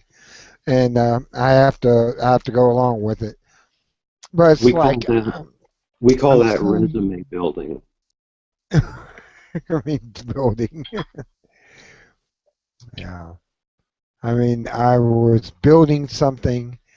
I can't build it anymore. Now they're going to stick me on something to unbuild it, which they sure stuck me on first. But they had problems with people who were learning to do that job of disassemble of the component. And no, yeah, you're right. You're exactly right. And I go on to that, and I wouldn't mind that. That was what they should have taught me first: is disassemble of this component, and then assemble it. But I'm certified in assemble at the end of my. Well, I don't even know if I can say that. I don't know what I can say. Doesn't matter, man. Obviously, you're learning new things there. You're doing okay. I mean, jobs suck. We all hate them, but it's something to do while you can still do something that pays you. So, uh, fuck it. Learn everything you can learn while you're there, and make as much as you can doing it. Yeah. Well, it's like the custodian who works there. He said basically it's government welfare you're on anyway, so you might as well. It's an obsolete system that I work on. I mean, it really is. It's obsolete because they have things better they can use in this missile system, and just go along with it and have a good time. I always thought about that. Now I go, yeah, you're right. You're right.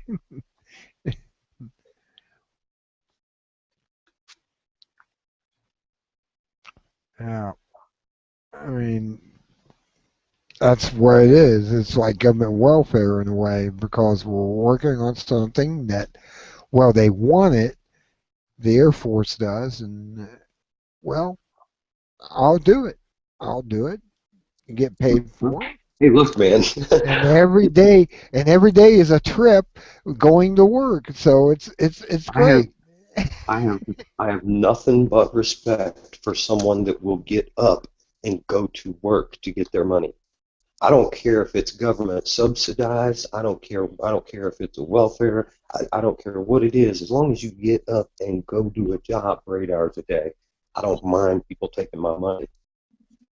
True. It, the people that sit at home all day and bitch on the internet and don't do shit with their lives but still live off of me. Those are You're right. work for the government. Why not? You're 100% right on that. That's 100% right. Yeah, that's where I'm standing right now. And I'm like, wow, I get up every day. I make enough money. I can go to Bob Evans and have breakfast before I go to work, take my vitamins, and do my job all day long. Most people don't take vitamins and everything, and I'm like going, you're going to take that flu shot. I don't recommend you to do that because they're contagious for a week around me when you take that flu shot. And I try to educate people as I go. I mean, People will argue with me, and I've had the argument so many times I just don't even care to anymore. But I got a flu shot once in my life, and I'm certain that it was nothing more than coincidence.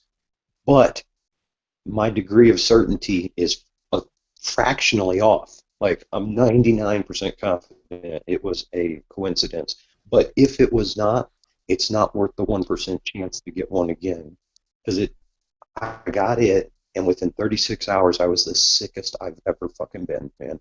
Um, I had exactly. apparently passed out sleeping on the sofa and just didn't want to get up for about 2 days. And it got to the point that my wife and my sister at the time, uh, my wife at the time, and my sister, excuse me, literally picked me up, put me in a car, and took me to the hospital.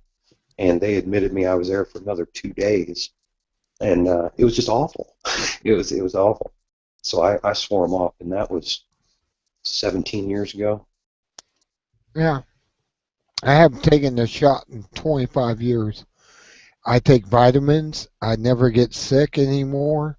I got sick and tired of being sick and tired. I mean, And exactly. tired always follows sick. Yeah. So I started taking vitamins like Source of Life Gold. I take those. They have everything in there I need. I take DHEA at 5 milligrams. It's like a steroid, uh, kind of like a steroid. It's a natural steroid, and and I feel a lot better, more revigorated. I take vitamin C, 1,000 milligrams of that. I take 2,000 in vitamin D3 since I'm in this pig pen down in the clean room, and under fluorescent lights. That's all I get. And I come out, and I have to have my sunglasses. I come out in the light, and I have to have sunglasses on because I've been down in this room all day long. Hey man, if I go out in the sun, I have to have my sunglasses on. Absolutely. I eat vitamin D like it's candy because, well, especially this time of year. During the summer, Yeah. we're out on the boat all the time, and I get plenty of sun exposure. But long about the end of September, yeah, vitamin D becomes my friend. D3, right? D3 is liquid sunshine, as they call it. No, D3. I just do raw vitamin D, and then I Uh, also do vitamin C. I do a one-a-day blend as well. I also take 800 milligrams of bilberry and lutein for my eyes, and uh, oh, what else? I take that allergy shit too, because if I don't, I would probably have pneumonia by now. wow. Yeah, Nothing I have my own hardcore over the regiment. counter. Yeah, you have your regiment, and I have my regiment. My regiment's basically Source of Life. It has everything green in it. It's a green tablets. There are like three of them you have to take, and it's 90 tablets, but you gotta take them every day, and it's only 30-day supply, and they're $51, but it's natural. It's not like one a day or any of those cheap Right. synthetic vitamins that they put out there.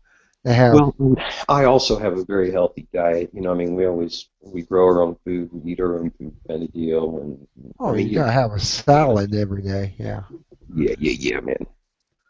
you So gotta I have don't a take a whole bunch salad. of. The only thing I supplement really, like I said, I take a one a day just for the fuck of it. But I take vitamin D and C, bilberry and lutein every day. Yeah, you gotta watch the one a days though, because the one a days are made synthetically and they come from China and stuff. Like one a day and Citron and all those vitamins they got out there. There's just I take like I said 3 tablets, and they're made in America, and they're grounded together into a green tablet, like a oblong tablet, and they're real good. It's called Source of Life Gold, and it costs $53 for a month, but I feel I'm worth that. Yeah, No, actually, no, yeah, fuck yeah, man. I don't. It could be $7,000 if you feel comfortable paying it. And yeah, hell yeah. Like I yeah, like we have fresh bananas sitting here. I have sweet potatoes, both sitting on the counter. Like, let me switch these over. Boom, and bam, look, bananas on the hook, potatoes and sweet potatoes. wow. Um, And then when we get into the veggie stuff, there's romaine, Oh, there you go. tomatoes, onion, red onion, mushroom, green Oh, onion. yeah, you don't eat the iceberg, I see. The No, no, iceberg no. lettuce. I like Yeah, leafy I like the green. And the greener it is, the better. leafy greens are for the win. Yeah, we don't do iceberg. That isn't that's awful. It's like part of the lettuce you don't want to eat. Yeah, it has no color to it. And it's like I'd rather have, a lot of green in that. Like Romana and the other lettuces out there that are green. You know, and not the just the outside shell of it is green, but usually it's wilted, so you peel that off to get to the fresh, and it's all white in this the regular lettuce, iceberg It's the lettuce. water content. Don't get me wrong. If I was really, really thirsty and I come up on iceberg lettuce, I would suck every bit of water out of it, but I wouldn't eat it. Yeah. And I used to have a juicer, and I used to juice my own vegetables, like beets and everything else. I'd throw it in there We do. and Yeah. and and turn it into a drink, and I drank it down. But that was when I was in Las Vegas about 20 years ago almost. I used to juice everything because the juicer guy was out there advertising it. We have his juicer too, and I still use it regular. I dig it. Yeah, yeah. I need to get another juicer just so I can sit there and go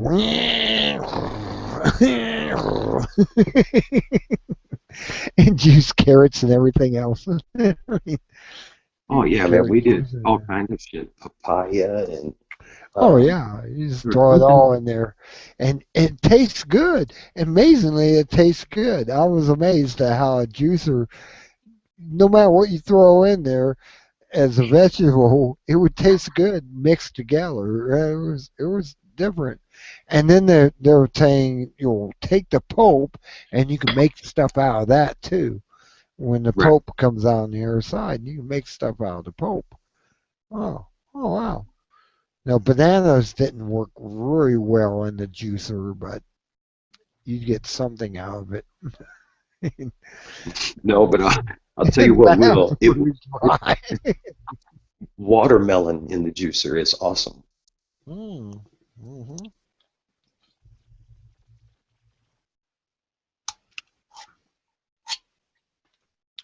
That would be something. Watermelon in a juicer. Mm. Oh yeah, man, it's amazing the yield you get. Like watermelon is literally almost all wet. It's you get a lot of yield. Yeah, I'd probably mix that with the banana just to juice all that juice together and juice up the banana a little bit and get more out of the banana. Because the banana to me was kind of dry when you try to run it through a juicer, but you know, Yeah, because it's kind of like pudding to begin with. yeah, Yeah. exactly. The watermelon, I'll do a whole damn watermelon and juice it, and you end up with this huge pitcher or bucket of juice, and I'll strain it through a cheesecloth, and then we make watermelon vodka smoothies. That's really Ooh, good. watermelon smoothies. That sounds good. Uh, run through limes and stuff, and with a little tequila, juice that all together. There you go. Ah, just have alcohol content. We take it and go. That's pretty tasty as a drink. You know, a tequila juicer. Put different things in there and with tequila and try that. That's interesting too. Pour it in there a little bit, a couple of shots, and juice it. If I were going to go with random things with the alcohol, I would probably use rum. Go with a clear rum. Rum, yeah, Uh-huh. clear rum, not the spice rum or No, not spice, the know, clear rum. Yeah, the clear one. Yeah, like a 151 Bacardi, that would be fine. yeah, exactly. It's well, we seem to be on the same page in this type of stuff. Sure. Yeah. I can't wait to hit the lottery someday and retire. Just Well, retire. I personally am never going to hit the lottery because I don't buy tickets. But my role in you winning the lottery is to remind you, Jason, go buy a ticket. Okay, you have to buy a ticket to win. So now, if you win, I get part of that because I was responsible for making you go get a ticket. Don't forget to go buy a ticket. Yeah. I thought you was an entrepreneur yourself. And a rich person. I can make something out of nothing. I just forget to go get something to do it with. See, I look at you, you're already a millionaire or something, and I'm nothing. And you have a boat. You have a boat and everything, and But I bought cheap shit. Come on, I'm gonna go through this again. I paid $28,000 for this house. That's it. We bought a piece of shit, man. We knew it, but we bought it because we wanted to have a piece of shit, and we're making it what we want. And it costs fractionally what it would to buy something brand new that's going to fall apart. This place has been standing for 130 years. It'll continue to stand for another 130, and I'm fucking sure of it. You know, so we've bought a shit house. We've had shit cars. We have a boat that's 20 years old. Granted, I've done a nice job in keeping it a nice boat, but it's still a 20-year-old boat. My other boat that I just bought is a 1959 boat. That's right. That's 50-year-old boat. And I always thought you were an entrepreneur or something. I mean, you kind of gave that off as an aroma. And when I was talking to you before, I always thought you were rich. No, I mean, well, don't get me wrong. I think wealth has nothing to do with money. I think wealth or being rich has to do with the flavor of your life. If you really, really, really taste what your life is giving you, then how could you ever decide what was rich? Just because you had money? Fuck, man. I know people that got money that are just fucking pricks. I don't want to be one of those guys. It's kind of like the people that win the lottery and their life goes to shit when they're on that. Yeah. And their life just goes downhill. And I don't know why their life went downhill, but, you know, there's a lot of reports out there of people that win the lottery are like, we're miserable. Really? Did you not think how to spend your money right? What? And, you know, and that type of thing. It's I don't know. I would like to have a couple $100,000. I would leave Ohio. I would go and find me a place in Colorado, and I would just build my own house on a mountain somewhere and not worry about anything anymore. I want to retire is what it is. I'm 54 and I want to retire. Sometime I want to retire. I've played my cards in such a way that if I continue working with the deck and the hand that I've been dealt, then I am 10 years younger than you, and when I reach your age, I will have 1 year left. I'm What? walking. I'm walking away at 50, 55. Yeah. Wow. See, I'll be 55 in next year in January. Right. I'll be 55. I have nothing to show except $2,000 in my account. That's it. That's it. Well, it's never too late to have that change, bro. I mean, you can have anything you want. You just got to want it first. I mean, what do you True. want? What do you want? Like right now, what do you want? I want to move to Colorado, build my own house with my own hands, and make it happen. There you go. That's all you have to do. You have to wake up every day knowing that's what you want, and you will make that happen. But you have to do that. You have to set a goal. That's the hardest part. Set a goal that's realistic. Like, don't get me wrong. I, on the other hand, would like to just fucking walk away from all of this shit, go plop my boat in the water on the other side of Seattle, and just fucking live there. And that's it. Exactly. But that, my friend, is an unrealistic goal right now. That's one that I need to set for about 20 years out. And it's one that you probably have to set out that far as well. I would think of more of an immediate goal first to accomplish. Don't worry, have that one. I'm not saying let go of your dream, but at this point, that's just a dream. It's not a goal. A goal would be like, by this year, next time, or by this time next year, rather, I will have $8,000 in savings. That's a realistic goal, right? Or 6,000, or whatever it is. But set a realistic goal, something that will challenge you slightly, and meet that goal. Once you do that, and you get in the habit of doing that, it becomes much, much easier to accomplish that. And then you get closer to your dream. I need to wake up. Wake up. Wake up. As I say in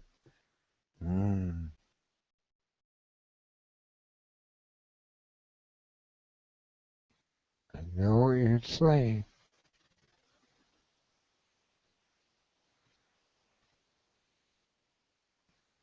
All right, well, that's enough of that serious shit. Hey, man, I was looking at the mail order brides.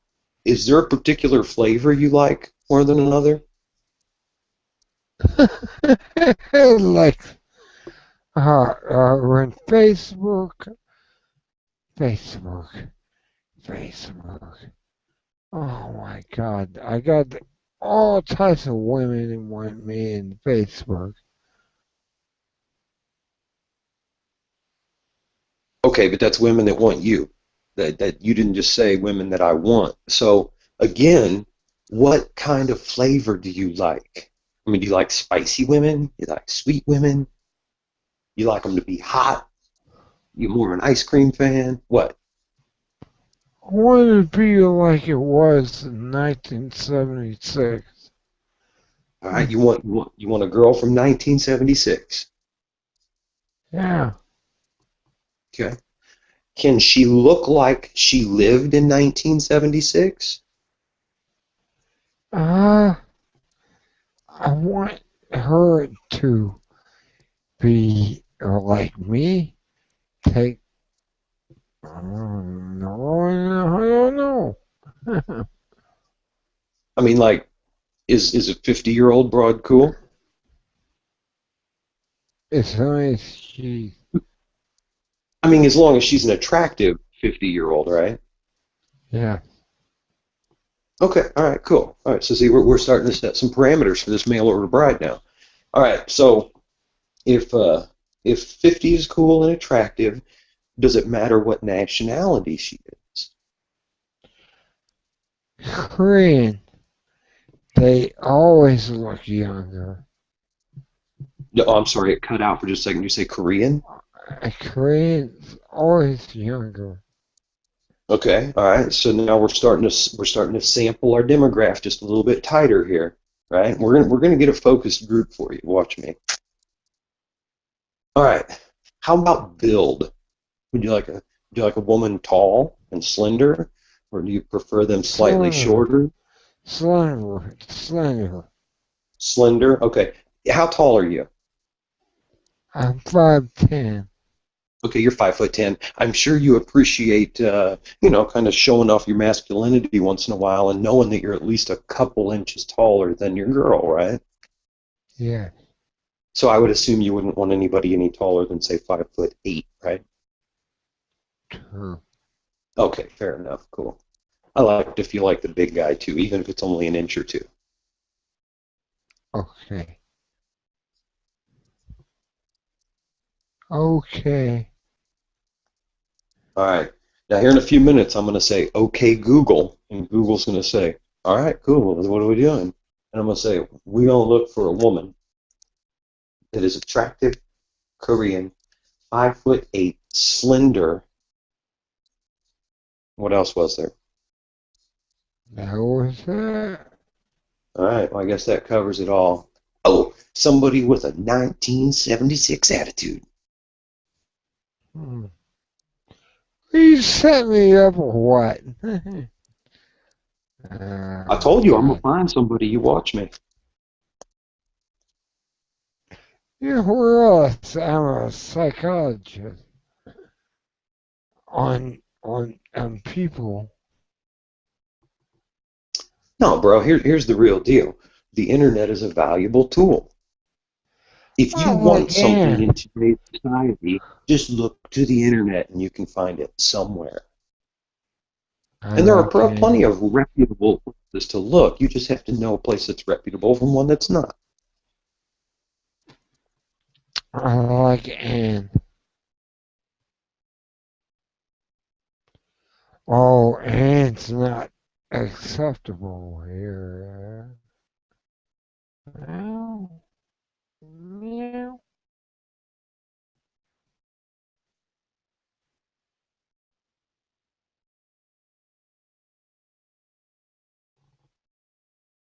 So, Ann, when you head in Ohio, what's up? Anne? Anne, speak, please. Huh?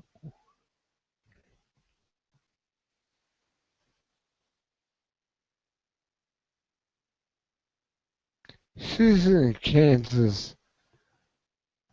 That's just a stone's throw away, man. Oh, really? Whatever. Look, you only live 8 hours from me. That's it. 8 hour trip to my house. From my house to her house, at the most 6 hours. Anne? Meow.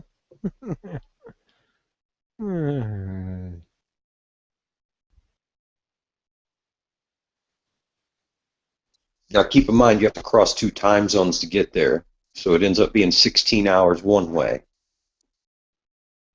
But it's Oh, only 14 jeez. max.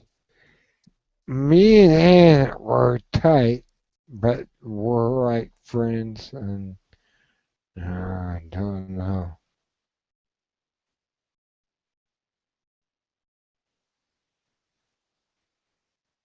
And you're more than welcome to stop halfway and hang out here for a while if you want. And you're on here.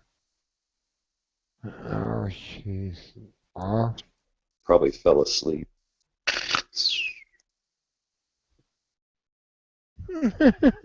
You're right.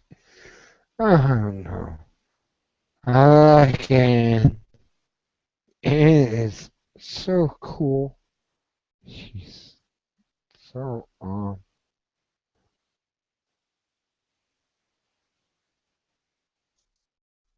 Where is everybody tonight, man? Where's the damn party? I'm wondering that. It's like Saturday night. No one's here. Where are you guys at? I 105 43 people I invited. No wives talking.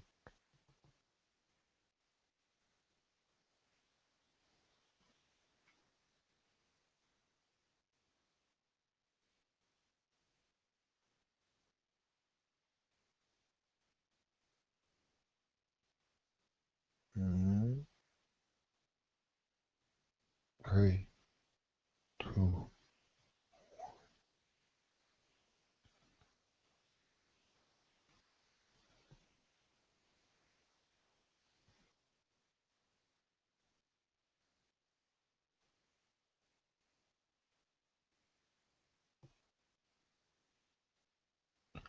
Home people are not here.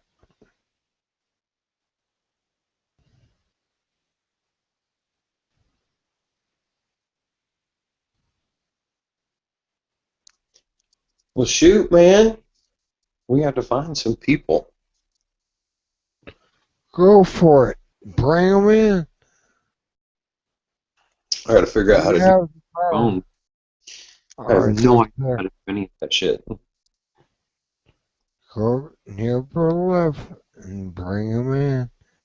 Bring in the trolls and everyone. Man, I don't know any trolls. What are you talking about? They seem to know us. No way, man. Not my people. You know better than that. My people are just like me. They just call bullshit when they see it. That's all. What's going on, man? We have 30 people. Anne's not coming on. She's already far asleep or... How many people are watching you right now? Okay, I got me, you, and Anne. Oh, you can't tell how many people are watching the stream? 6. All right, then. Woo! There's an audience. There's 6 people out there. I don't know how to get them on here. Well, I don't know either. But you can talk to them now. They listening. They're listening in. See how they is, now how they are. Now I got 7. Oh, see, that's all it takes. Recognize that they're there. People appreciate when you realize they're there. Shoot, man. So, what do you think? What do you think about all these damn Republicans winning like crazy, man? Good. That's kind of good. At this point, it's good. Because we are Democrats are done stupid stuff and they're continuing doing stupid stuff. We need to have Republicans online. Well, you know, I won't argue one way or the other. I mean, they're going to fuck it up just like everybody else always fucks it up. Exactly. You know what I mean? We do this every 4 years or every time the meter swings. It's like, yeah, fuck them. They're a bunch of fuck ups. Bring in the other guys. And it's comedic, but at the same time, it's brutally fucking honest. I think here's the only synopsis I have of the whole deal is I think the Republicans have only 1 year. That's it. Democrats. Well, here's what's going to happen. They need to bring their fucking A game because there's only a year for them to do something so powerful to sway the next election in the White House, and they have to do something to make it worthwhile. They're Republicans, and you know it. I know it. Ron Paul was the last person to come in there and say, we need to change it all. And they booted him under the bus. I went, no, you threw him under the bus. Well, you know, the federal government is a business. And it's a business. As soon as you recognize that everything's a business model, it all makes sense. I don't say I agree with it, Yes, but you're it right. all makes sense. It's all a business. We're living under a fucking business. Republicrats. We're living under the border. Oh, God. The bottom line is the corporations. They're doing this to us. Nobody cares. All right, sit up. What are you getting all lazy for? You trying to go to sleep or what? No, I'm trying to think this out. They're evil people on both sides. Right, They're right. evil. Look, No, politicians. evilcrats. Well, Where do I politicians go? politicians are leeches. That's all they are, and they're the worst kind of leech. They're the kind of leech that like can control you, literally. Like the brain worm it gets in like from Yeah. Star Trek, right? Oh no, fucking con, right? And it goes into your head and it controls you, and that's what politicians do. They steer you in a particular direction to either like or not like what they say, and it's pretty easy to make a decision. Either you follow them or you're fucked, because somebody else will. And then they also take your money away from you to do the job that you don't like them doing to begin with. Uh, this is a particular group of society that has learned how to literally suck the life out of other people and make them uncomfortable while doing so.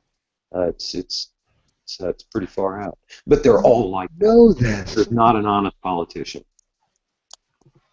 You know it. You know what they're up against. It's the money junkies. They're money junkies. They come out there and they drain your money away from you. No matter which side you choose, they're going to take this money and yeah, I understand. Goddamn money's But they also do other creative things with the money. Like they use the money that they take from those that have to work and make money, and they give it to the people that don't do shit. sometimes I wish I was one of them, but no. I want to work for them. Goddamn fucking Republicrats. Republicrats. That's what they are. Republicrats, right? They're both working together. They're sit there and they're sitting there.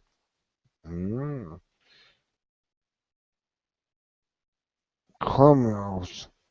Criminals is what they are. Please let them be prosecuted. Right? Well, it happens.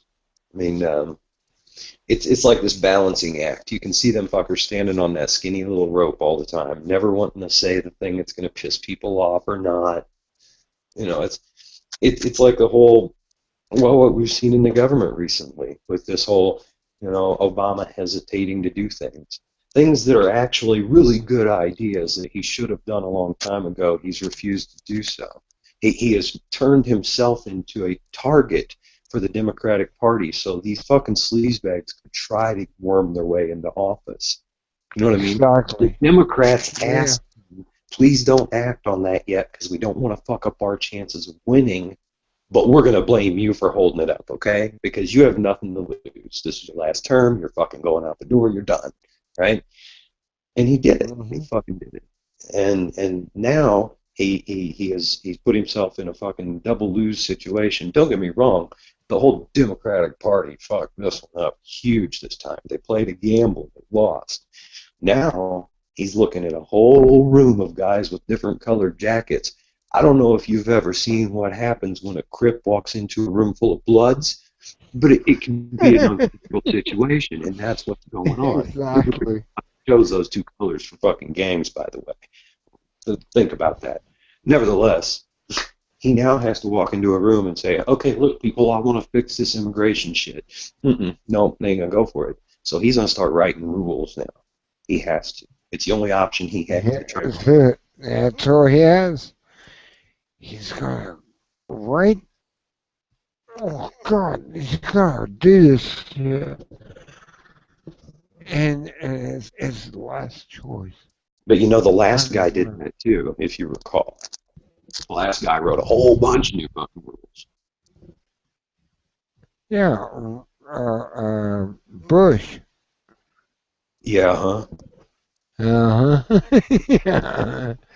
And they're doing the same thing over again. And people are so stupid they're going to fall into this and fall into the. Oh, it makes me mad. It makes me mad. I'm not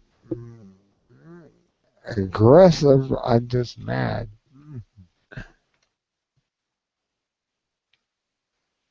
And it I don't made even mad anymore, man. The whole thing's laughable to me. It really is. Yeah. who is.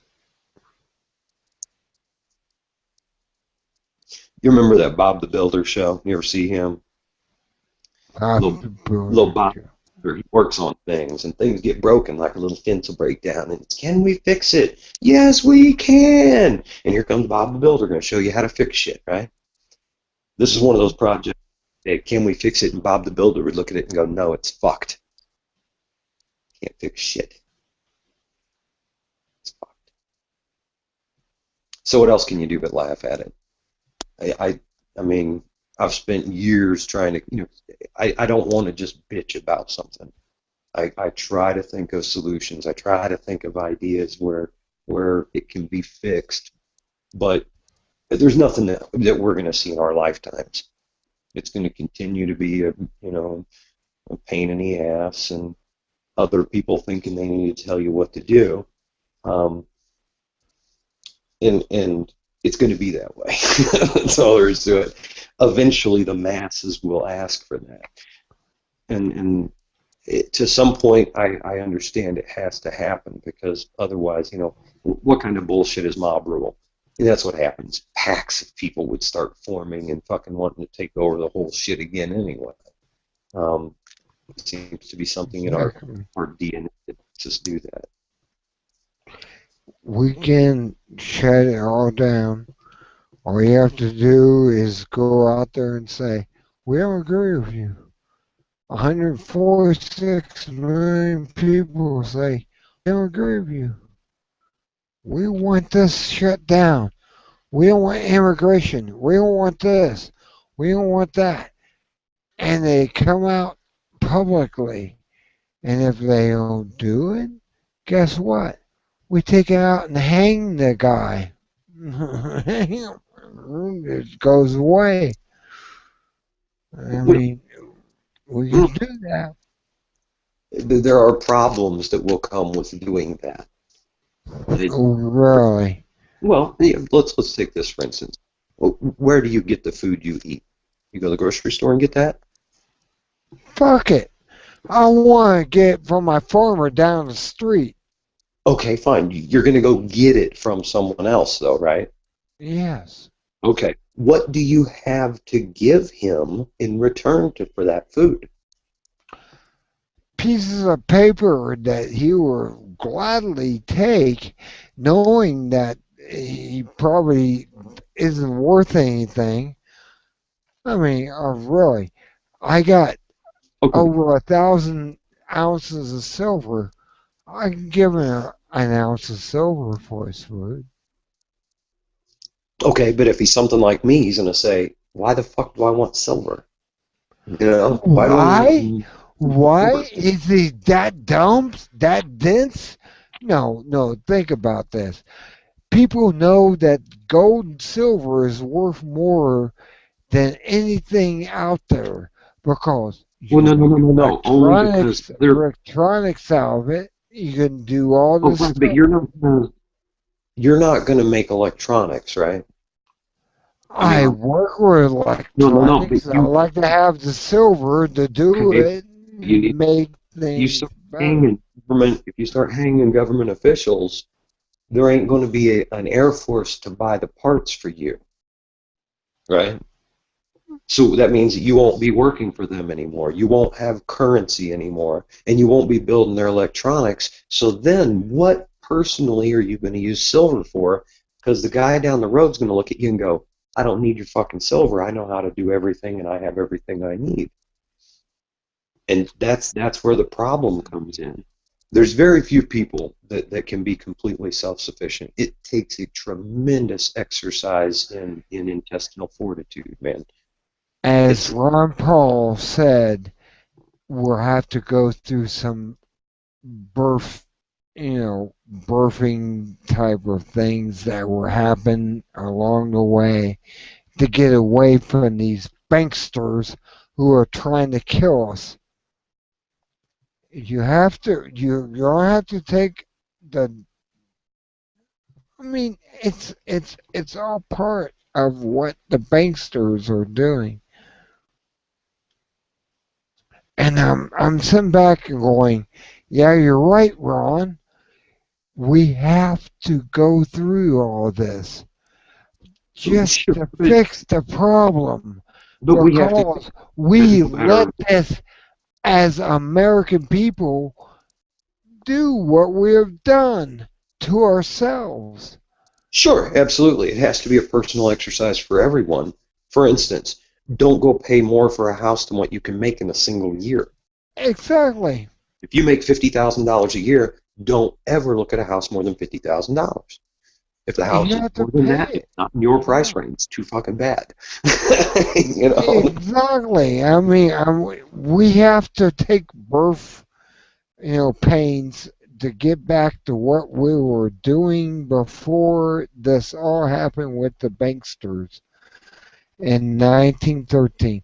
We never had a world war until the banksters took over. Well, and I mean, Think but that's about our fault. That's not, look, if you agree to let someone fuck you, it's not their fault they fucked you. You knew it was coming. It's it. No, they didn't know. No, now hold on. the Let people me did finish. not Let me know finish. this. Let me finish. Not the common I person know didn't it. know that the I banks know it. were When doing. I go to the bank and I ask the bank, hey, I don't have $50,000 laying here to pay for a house. Would you loan me that money? They're going to say yes, but it's going to cost you this much. So you're going to make And money off of the you money you're going to take get. it, They say and yes. yeah, because we've been There you go. taught in school Well, no, how the finances work.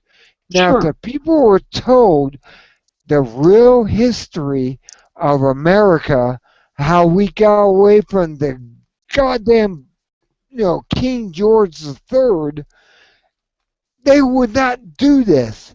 They would say, I'm not taking money from you, but I will take it from a bank that's local, that's liberal enough to allow me to take this money out and not have interest. Well, but Yeah. they have to, that's business. Oh Business no, that's not business. model. That's robbery. That's robbery. You're not No, it's not. seeing the robbery going It's on not. with this, It's are not you? robbery if you agree to it. If You you think agree it's to it, acceptable, of course. but Yeah. right, if you think it's acceptable that they make 2% or 12% or Or 17% or whatever, 50% or look, whatever. Oh yeah. whatever, but it's up to you to make that decision personally.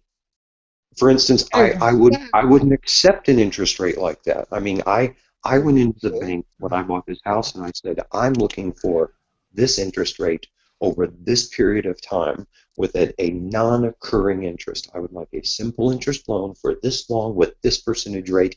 Can you help me? My parents, when they bought this house that I'm living in and take care of my mother, they actually took it to a lawyer. And the lawyer actually looked over it and said, they're going to charge you 30%.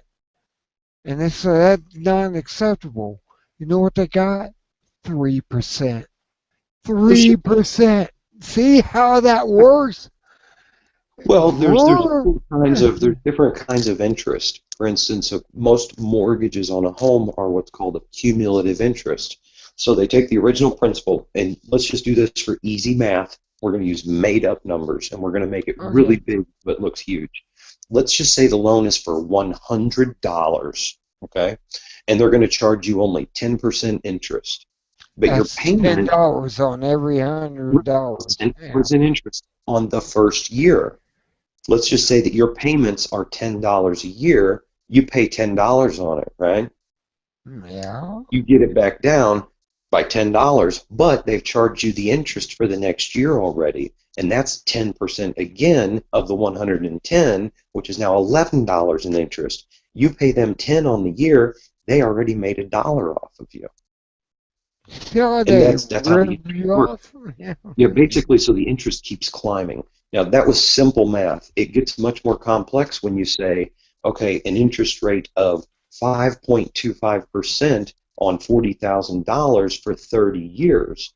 That 5% interest will end up costing you, by the time the loan's done over 30 years, you will have paid $120,000 for that $40,000 loan. You're actually paying 200% of actual interest in the original principal over 30 years. And that's my parents paid double on everything and paid it off in 30 years and got down to, well, we're only paying $100 a month because they paid double. Right, and that's kind of the principle that I took to the bank. It was, look, if you're going to lock me into a long mortgage, that's fine, but I'm going to pay it off early because I'm not paying your fucking interest. Or you can just give me the agreed loan that I want to have, and I will agree to this much interest, and I will pay it in timely fashion. And they went for what I offered, so it's pretty cool. You're still paying them interest. You shouldn't have to pay interest on anything. Sure. On a loan. But the total, I mean, it should be 0 on the loan. In other words, you take out $30,000, you get that back at $30,000. They shouldn't have to take nothing but 1% of all that if they want to. But they're criminals, so they're going to take whatever, 20%. Well, then what it is you need to go to them and say, this is a loan that I'm looking for with this particular interest rate. Can you help me? And that's it. But it has to be something that you agree on. And I don't care if it's 1% or 1.2% or whatever. Just lay it on the table. Say, this is what I'm doing. I'm a responsible human being. This is how much I pay. This is how much I'm willing to pay. Can you work with me? And they may shoot you a number that's a little bit higher that you can still feel comfortable with. I mean, it's amazing what they will do if they know that you know the gag. So what was the housing bubble in 2008 that grew so big that they just took your house away even though you were paying them? What happened there was the interest rate was not kept under control. Oh, okay. That's what happened there. So those are people that have things like I was saying, with a mortgage that has an accumulative interest rate. Again, let me just run over the numbers. Roughly 5% on interest. Accumulative equates to 3 times the amount of the principal after 30 years. Now, let's just say that hypothetically you bought your home at a higher interest rate already. Let's say you bought it at like 7.5%, and then 1 point of interest went on. That could then again add one more multiplier to the payment that you make after 30 years. So you sure got a lawyer to come in there and look it over. Right. If you had a $100,000 house, one more percentage point at 8.5% equals another $100,000 in interest after 30 years. See, my parents were smart. They actually went to a lawyer and they looked over what they were prospecting building a new house. And he said, no, they can't do this. And he took that away, and it was only like 2% interest. 2%. on this house I'm now helping my mom sustain. Now you're out there, you're on this 5%, 10%, whatever percent it's going out there, and Well, percentage rates will vary depending on when it is. and that's what they wanted. They wanted them to have the varying percent. Right, And and I'm he sure went that out there and said, "No, you can lock this in at 3%." right. You just have to negotiate something with them. When did they buy that house? In 1967. Right. So that's a basic interest rate increase that's happened since then. That's 45 years ago, roughly, right? Yeah. Excuse me. Yeah. So Yeah. with that being said, yeah, we bought this house 10 years ago at 5.125. I'm sorry, 5.105%. Simple interest. That's it. 5% times the principal. That's it. Our house payment is like $247 a month for 10 years. You know what I mean? Yeah. Simple interest loan, not an accumulative interest loan. Wow. You bought 10 years before, you would only have 1% if you had a lawyer to sit there and read over the contract and go, "You can't do this." I wouldn't even need a lawyer. I'm comfortable paying someone $5 for every 100 that They only want pay for a 50. decade. Well, they only paid $50 for his lawyer to look over the contract, and he went, "Well, they can't charge you that much. They can't give you a varying uh, interest on your home. They can only do 1%." And they went, "Oh," and gladly paid them $50, and now we own the home. The home is owned. It's owned. It's not like we're still paying on it, because all he had to pay was basically the the uh, the interest. Right, but it should have been paid off, 25 years ago. I mean, if it was 45 years ago, of course, yeah, you wouldn't I be paying. went down to the bank myself and paid the last payment, and they were Why like, would they be paying on their? When was that? 1977. Okay, good for them. That's the way it should be. 10 years you own your home. Right. Yes. And it was 1965 we had this house built in 65. And within 65 to 75 it was paid off, I guess. I'm not sure. Within 10 years it was gone. That's roughly what we did here. We've got, if we make the payments the way they're supposed to be made, don't pay any more extra, it'll be paid off December 28th of next year. Cool. That's great. You own it. It's your property. You betcha, It's your man. castle. It's your castle, and it's everything. Yeah. That's great. I'm proud of you. Thanks, brother. I appreciate that. I really am. I'm proud of you. To have it all paid off.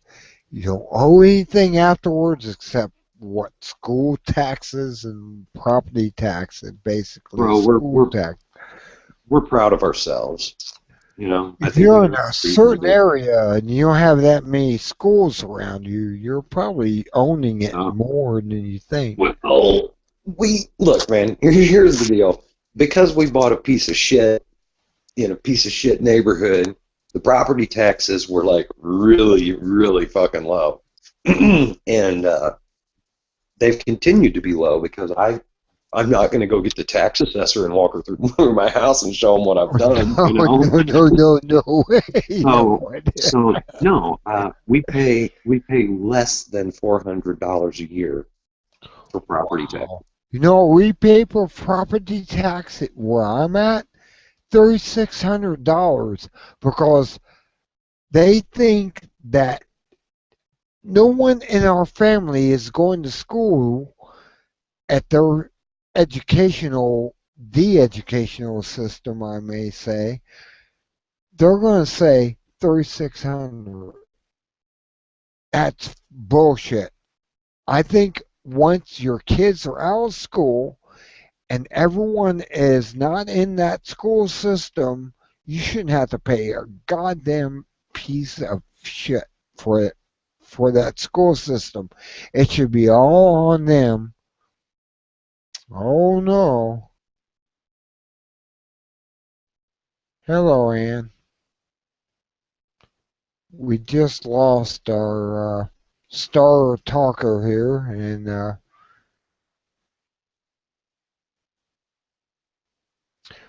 we shouldn't have to pay property tax to pay for schools after you're 50 years old at least. It should be just the people who are breeding and making children, they should have to pay that tax. Not the people who no longer have their kids in the school, no longer are involved in it. We should be free, free of the government. And I have 7 viewers out there that are listening. I hope you understand how this is. We shouldn't have to pay for it once your kids are in college or whatever and not on the school system. Right? Right? Wake up. Wake up and smell the coffee. Here we are. We're paying for these children going to school that we don't even own. They're not us. They're not our children. They're somebody else's children, but we're paying the taxes to keep them in school and everything. No, no, no, no. It should be on, the burden should be on the people who have children in the school. And if you don't believe that, then you're a communist and a socialist. And you should have to pay double then. Libertarians and Americans shouldn't have to pay this. After a certain age, I have no children at all, and I'm paying for these kids to go to school. Why? Why? Why? Why? Because it's wrong. I mean, if you have still, I mean, once your children leave the high school and they're on their own, you shouldn't have to pay taxes for them. I'm sorry. You're the ones who had the kids, had to grow up in this socialist system. You should have to pay for them. And it makes me mad, mad, mad that I'm still paying for kids I never had and kids that will come, and I don't even have a family. What? I have to pay for them? Bullshit. Bullshit. And double bullshit. I'll be right back after this.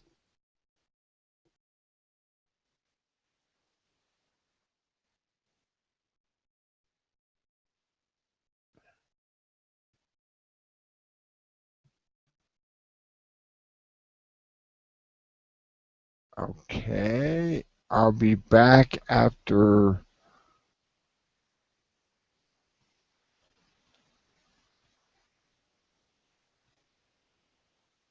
this.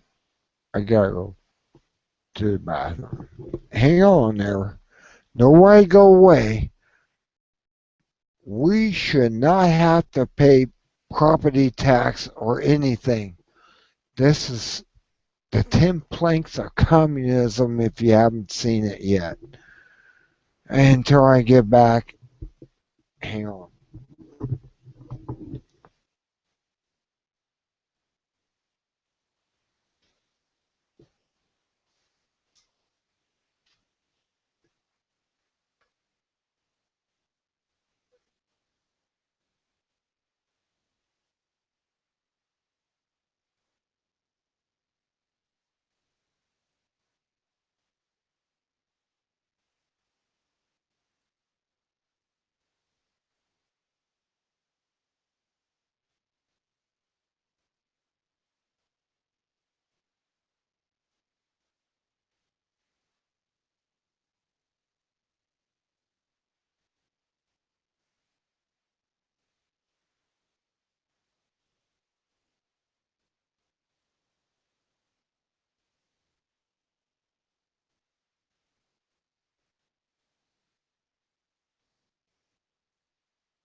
I'm back on the air.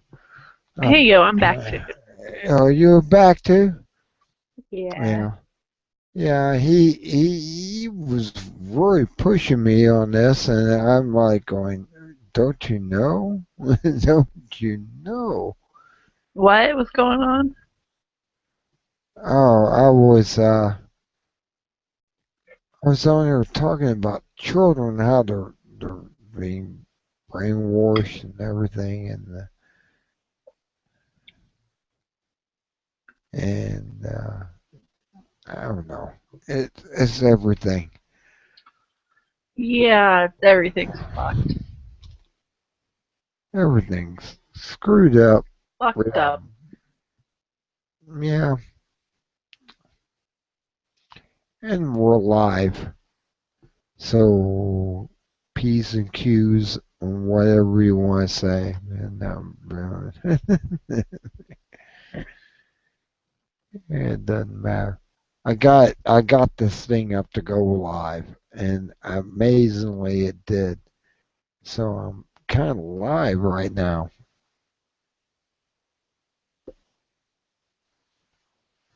TJ was going to put up what I talked about earlier. Mhm. Did he ever come back after that? No, he didn't. Did It's he have over some on the trouble right. doing that or something? Yeah, on the right. He's chat group, and I see him. TJ left the group chat, and then Paul left. I wish it gave the time on there so you'd have an idea. Yeah, I don't give him time on it. Paul was here. Paul, I like Paul. I like talking with Paul. He was in the military at one time, and we went back and forth with the what's going on with what I'm working with and everything, and that was kind of cool. That was kind of cool. Like I said, I'm underclassified. The same thing about what I do there at the complex where I work at. I mean, it's basically ICBM. I can say that. I showed the video. If you went there and seen it, there was a video, and yeah, I can probably go back and get that if you want to watch it. No, I saw it earlier. Oh, you saw Minuteman 3 Yeah. go up, go over, do what it does, drop its detonation off, and that's it. And I went to a class today, and they said, "Did you see this video?" And they had it on DVD, and I said, "No." Well, when I got there, I was there when the guy was speaking everything about the whole thing.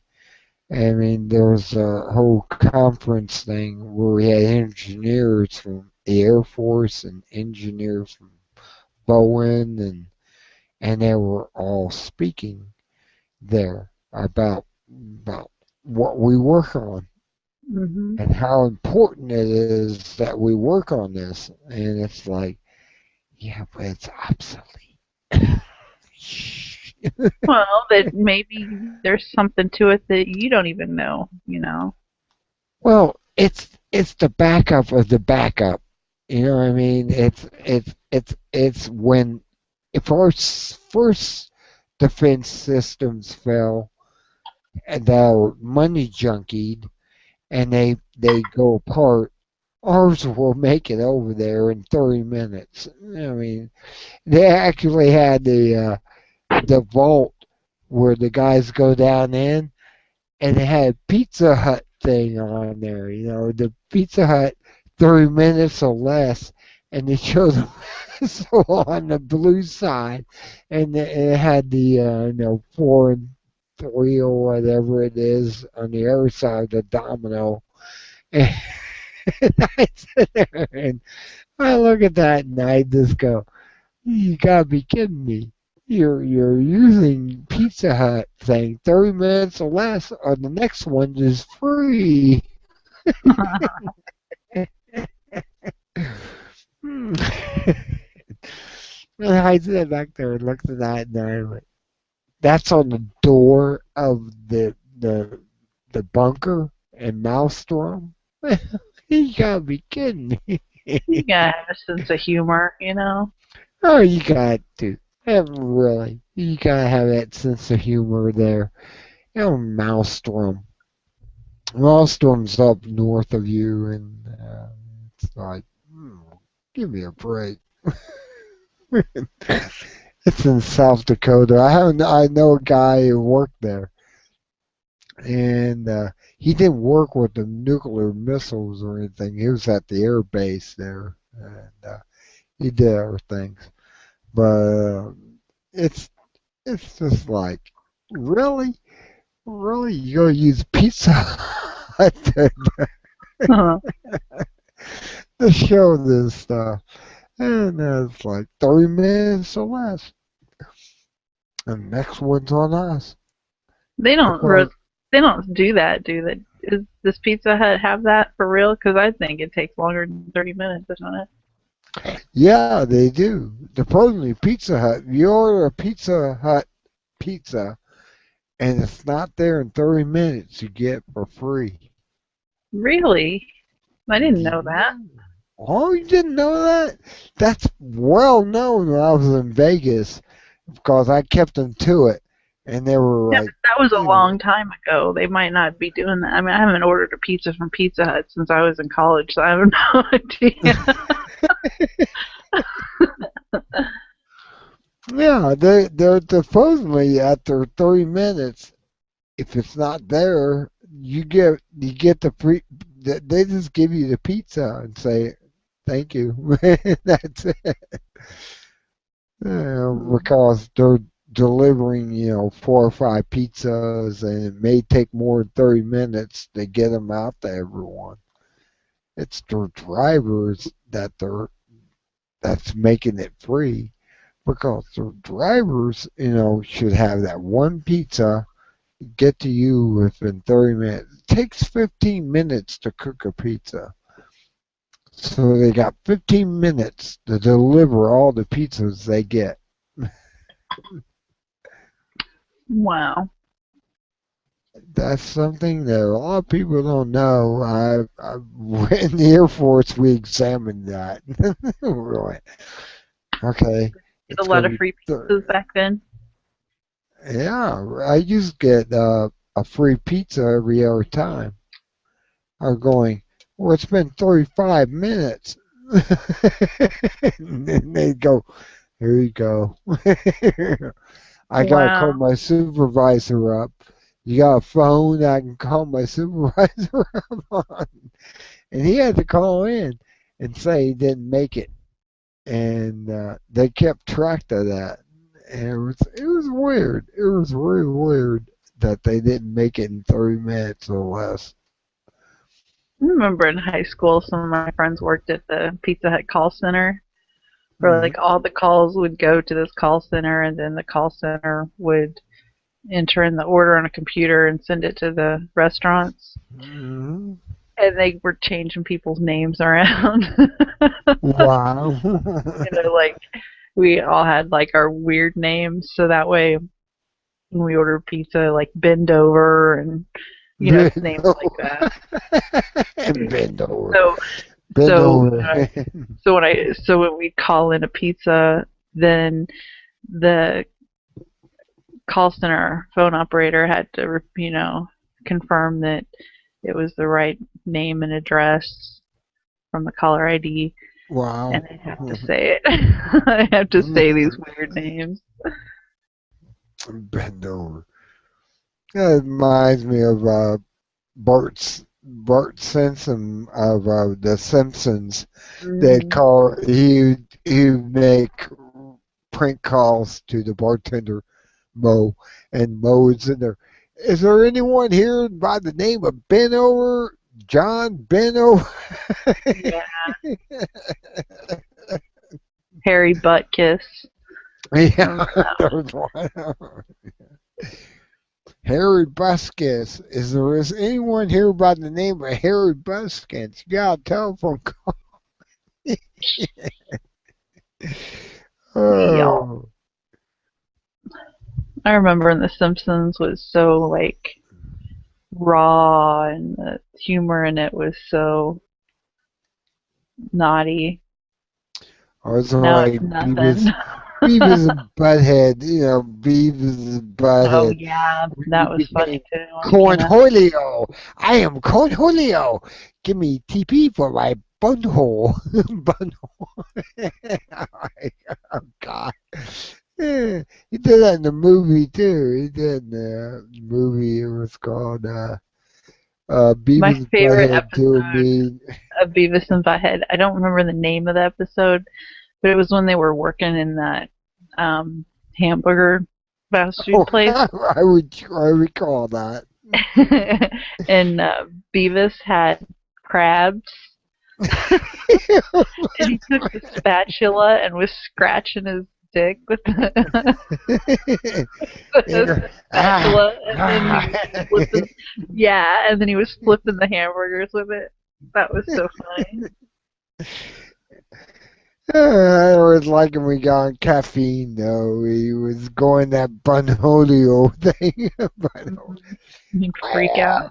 Hey, freak out on that. And that was a cool part of that. And Mike Judge, it actually was on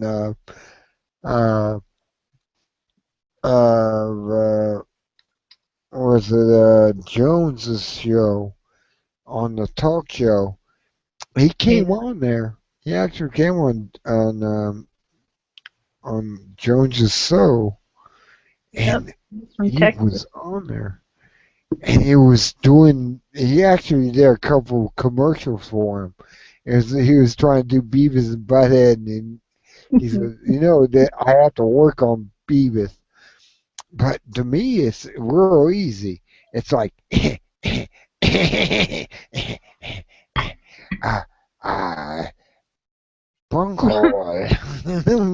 Bungholio. I'd become Bungholio. He said he had to work on that. And that I was like, really? That's real easy for me. Butthead was real hard for me to do Butthead. And when Butthead was on there, it's like,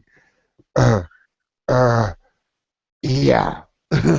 Wow. I mean, there was a difference between the two characters that he had to do, but I always thought that Beavis was the easy one to do. I mean, Yeah. there was actually a song I got off of Netscape, or was it Netscape? Yeah, Netscape, I guess it was. Netflix. No, Netscape. Let me think of it. It was the one they illegalized it because they had so many free songs on there, and all you had to do it was Napster. Napster. Thank you, Napster, and there was a Beavis and Butthead that he was doing Cornholio. And he was like, I am the great Cornholio. and it was like, I need TP for my bunghole. And it was so great that I can't find that anywhere except where I got it from off of Napster. So it was somebody's creation, and I downloaded it and I have it, and it's great. It's great. Beavis, what are you doing? I am Cornholio. With Butthead sitting there going like that. let me smack you in the side of the head if you don't stop it. And he's like, I am Cornelio. I need TP for my bolt hole. He slapped him. Hear the slap and everything. I mean, it was great. It was great. That stuff I found on that back in the 90s was awesome. I have an entire collection of music you'd never hear anywhere. I mean, even iTunes doesn't carry it. And Well, because so probably people made it themselves. Somebody they made probably. it themselves Other. or they made it out of Dr. Demento or something, and they transferred it. And I mean, Dr. Demento was awesome. I Mhm. mean, if you ever come across some of Dr. Demento stuff on, there's people putting it out there on YouTube. Just put Dr. Demento in YouTube search, and you'll come across all this stuff. I used to listen to it on the radio when I was a kid. I used to listen to it too when I was a teenager. See how different we are? Well, About you 10 years got at different. least 10 years on me, so yeah, Yeah. that makes sense about right. And I was listening to Dr. Demento, and it was great. It was really great. Some of the stuff that came out in Dr. Demento was so great. I mean, there's Weird Al Yankovic when he does, you know, in the 90s he was doing, another one rides the bus, dun, dun, It dun, was funny, like back in dun, the 80s when he rides the first bus. came out. But after a while, it just got annoying. Like now, I don't care to listen to anything he does. Yeah, I got a new one for him. I got a song for him for Chiller. Now nobody's submitted this. I shouldn't actually say it since it's live. I'm gonna go ahead and see if somebody does. Okay, you remember Thriller, right? It's Uh-huh. just a thriller. Okay. Yeah. Okay. Now I'm going to give this out freely to the internet, and somebody's going to submit this to him, and they're going to do it since I didn't do it 10 years ago. When Michael Jackson came out with Thriller, okay, let's change the word to chiller. In our barracks, we used to have an ice box, and it said chiller on the ice box, like Thriller, right? Mhm. Okay, here we go. Dun dun dun dun dun dun. Okay, it's just a chiller. Keep beer cold. Keep your food preserved until it's ready to be served. It's just a chiller. Party time. Da, da, da, da, da, da, da, da, da, da. And you can go on with it. I mean, it was what me and this guy in 1980 something came up with this when Chiller came out. And I mean, Thriller came out. And we were looking at our ice boxes in the barracks, and they said Chiller on them. And he pointed out, it was a black guy, right? He pointed out and said, it's just a chiller. And then I picked up and went, keeps beer cold, keeps your food preserved until it's ready to be served. Clever. And I came up with that just out of the mind. I mean, it just automatically came out.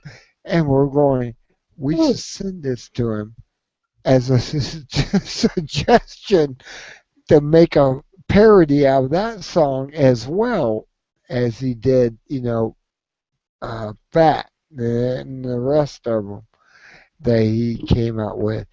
And we didn't do it. We're in the Air Force. We're just sitting back getting drunk. And we're sitting there coming up with these parody songs. And now I have a guy down in the pig pen who does the same thing. We're listening to this old rock station, right? It's like, classic rock. They have Pink Floyd on there. That makes me real old feeling when they got Pink Floyd playing on a classic rock. And I'm like, I am real old. Anyway, I'm only 54, but I feel like I'm still back in my 20s. But When when's your birthday? January 10th. I'm a Capricorn. Oh, so it's That's coming why I up. look young. That's probably why. The only reason I look young is I'm a Capricorn. Capricorns always look young for their age. I I'm look not a 10 Capricorn, years. and I look young for my age. I'm 10 years older than my age. I mean, I look like I'm in my 40s at least, maybe my 30s, because of how I take vitamins. I mean, and these other people don't take it, and they look like they're in their 90s or something at 50s. And, I sit there and go, they didn't take vitamins. They didn't take their vitamins. Well, I'm sure their lifestyle as well has a lot to do with it too. Oh, yeah. I'm trying to keep their lifestyle in check. And no, no, they don't. They just go through life because TV says go through their life, and they don't pay attention to vitamins or anything else. I mean, I've seen guys that are 55 that look like they're 85, and Yeah. I'm going, you haven't been keeping up with your vitamins, have you? Really? Mm. There's something wrong with you.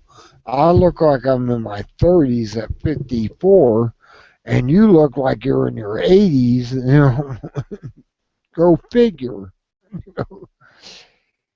And Yep. it's all about vitamins and keeping yourself healthy that way.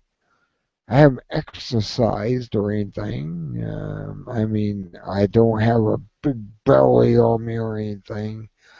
I mean, I got a pooch, but I don't have a You're good. belly. Beer gut, yeah, you caught that. But if I went out and just start jogging or whatever, that would go away. I'd burn it off and it would go away. And Yeah. I wouldn't have that. And I'm just amazed at all the people around me are older looking than I am, and they're nearly the same age. And I'm like, well, you didn't take vitamins since you were 20 years old. Vitamins, they tell us on TV, vitamins are bad. Oh, okay. You're listening to the talking head on the TV. Okay. In other words, I don't argue with them. If they want to grow old and die early, then they can do that. If you want to live long and look the same up to your 90s, then take vitamins, minerals. Genetics have a lot to do with it too. They say that too. Lifestyle. But you look great at your age, and so what? You're not taking vitamins? I take a couple supplements, but I don't really. I mean, I eat most of my vitamins. Do you take one a day or something, or what? No, I take flaxseed oil and Okay, zinc that's good. and magnesium Magnesium. Do you take calcium with and that? B.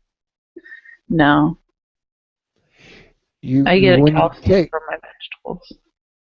okay, they're saying that older people need to take calcium. They don't tell you need to take magnesium oxide with that. That's what blows me away.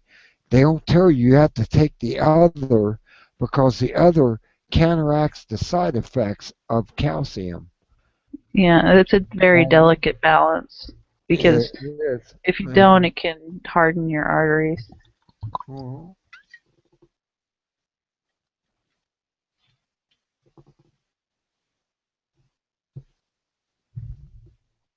But yeah, I take flaxseed oil. That's like a miracle supplement. It's perfect Okay. for hair and skin too. This So is my what I hair take. is shiny. This is what I take every day, and I get away with drinking, vodka and everything else. I do. I don't. I'd rather stop drinking alcohol altogether. But you know, the drug test says you can't take marijuana. Marijuana is the most miraculous drug that ever came upon the planet. They won't let you do that, but they'll let you drink alcohol. Okay, so I take this multivitamin. It's called Source of Life. I got a health food store. It's $53 a month. I take that, 3 tablets of that. Okay, I take DHEA, which is like after you're 40 years old, you should start taking these. You know, it's like it's like um, what's the word? I'm trying to get there. Okay, that'll help. Anyway, it's like a stimulant of like For what? it's like horse, adrenaline. It's adrenaline type thing. You take that. Testosterone? Thank you. It becomes testosterone in your system. I take that. I take vitamin C, 1,000 milligrams, 2 capsules, because that's what I got right now. 2 capsules of 500s, and I take that so it gives me my vitamin C. And I eat breakfast every day at Bob Evans, and I have eggs and bacon. But the the digestive stuff, I have that, and I eat a kelp tablet, which gives me my iodine I need because of Fukushima. I don't want to get radioactive poisoning. I might start taking an iodine supplement. I'm not sure if I need to yet or not. I have a liquid one I haven't taken in a while.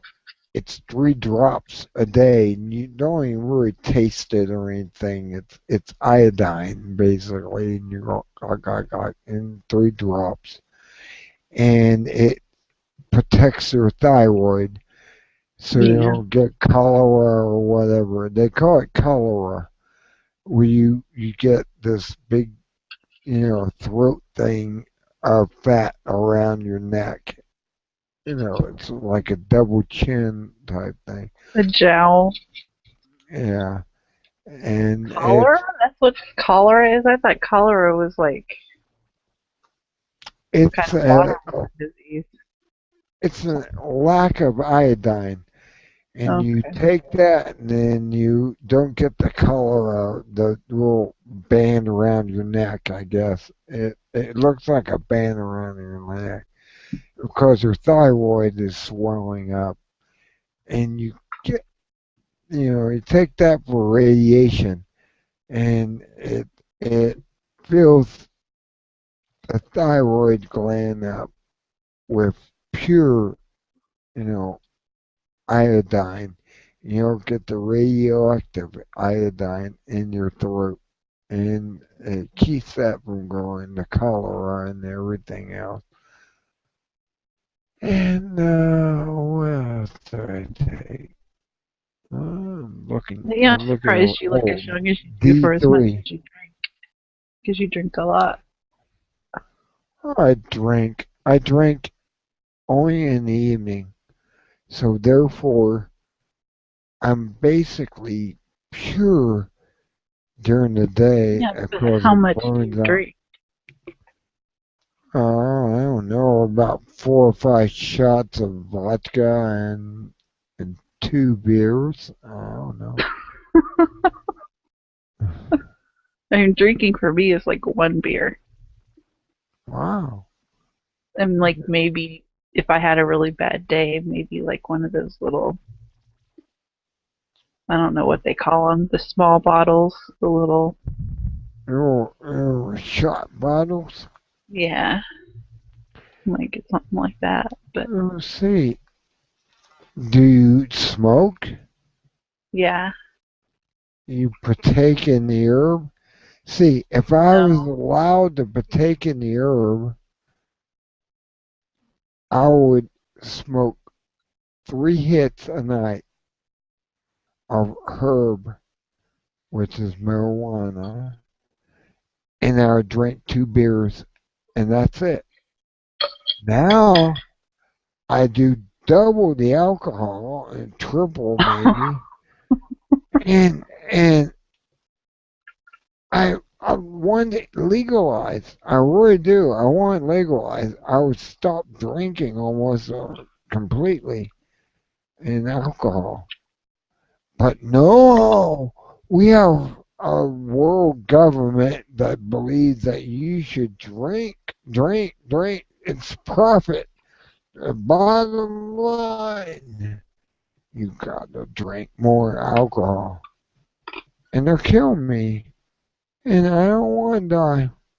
I want to smoke dope and not die. And that's where I'm at Well, right move now. to Colorado or Washington and knock yourself out.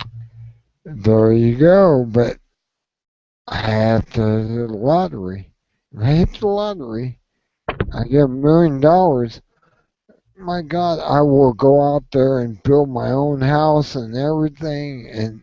And uh, these bastards, these fucking bastards that run the world, they need to be taken out next year. But that's not the point. No, they need to be tried. Well, there's nothing really stopping you from doing it now. It's just a matter of your job situation. Yes, I can't do it because I'm afraid they're gonna drug test me. We go find alcohol. Well, that I leaves just your system the next day, doesn't it? Like you pee it out. yeah. After 8 hours, or you breathe out. I got caught from one of the QA guys, and he came in and said he smells like alcohol. Well, it was over the weekend. I didn't drink anything before I went to work. It was last night. And Chris said, I know, but you bring it over, and if something happens, oh my God, the end of the world happens. And you know what I mean? Yeah. But hey, I need to go because I have to work tomorrow. See, I have no hangover like they have. I mean, I go to bed at night and I sound like this. I don't sound like this tomorrow. I have a buzz going on. It's like a marijuana buzz. And I'm able to work and do whenever I want to. Isn't that weird? Yeah. Or isn't that weird? Okay, I gotta go because I gotta work tomorrow and I need some sleeps. Good night. Good night. Good night.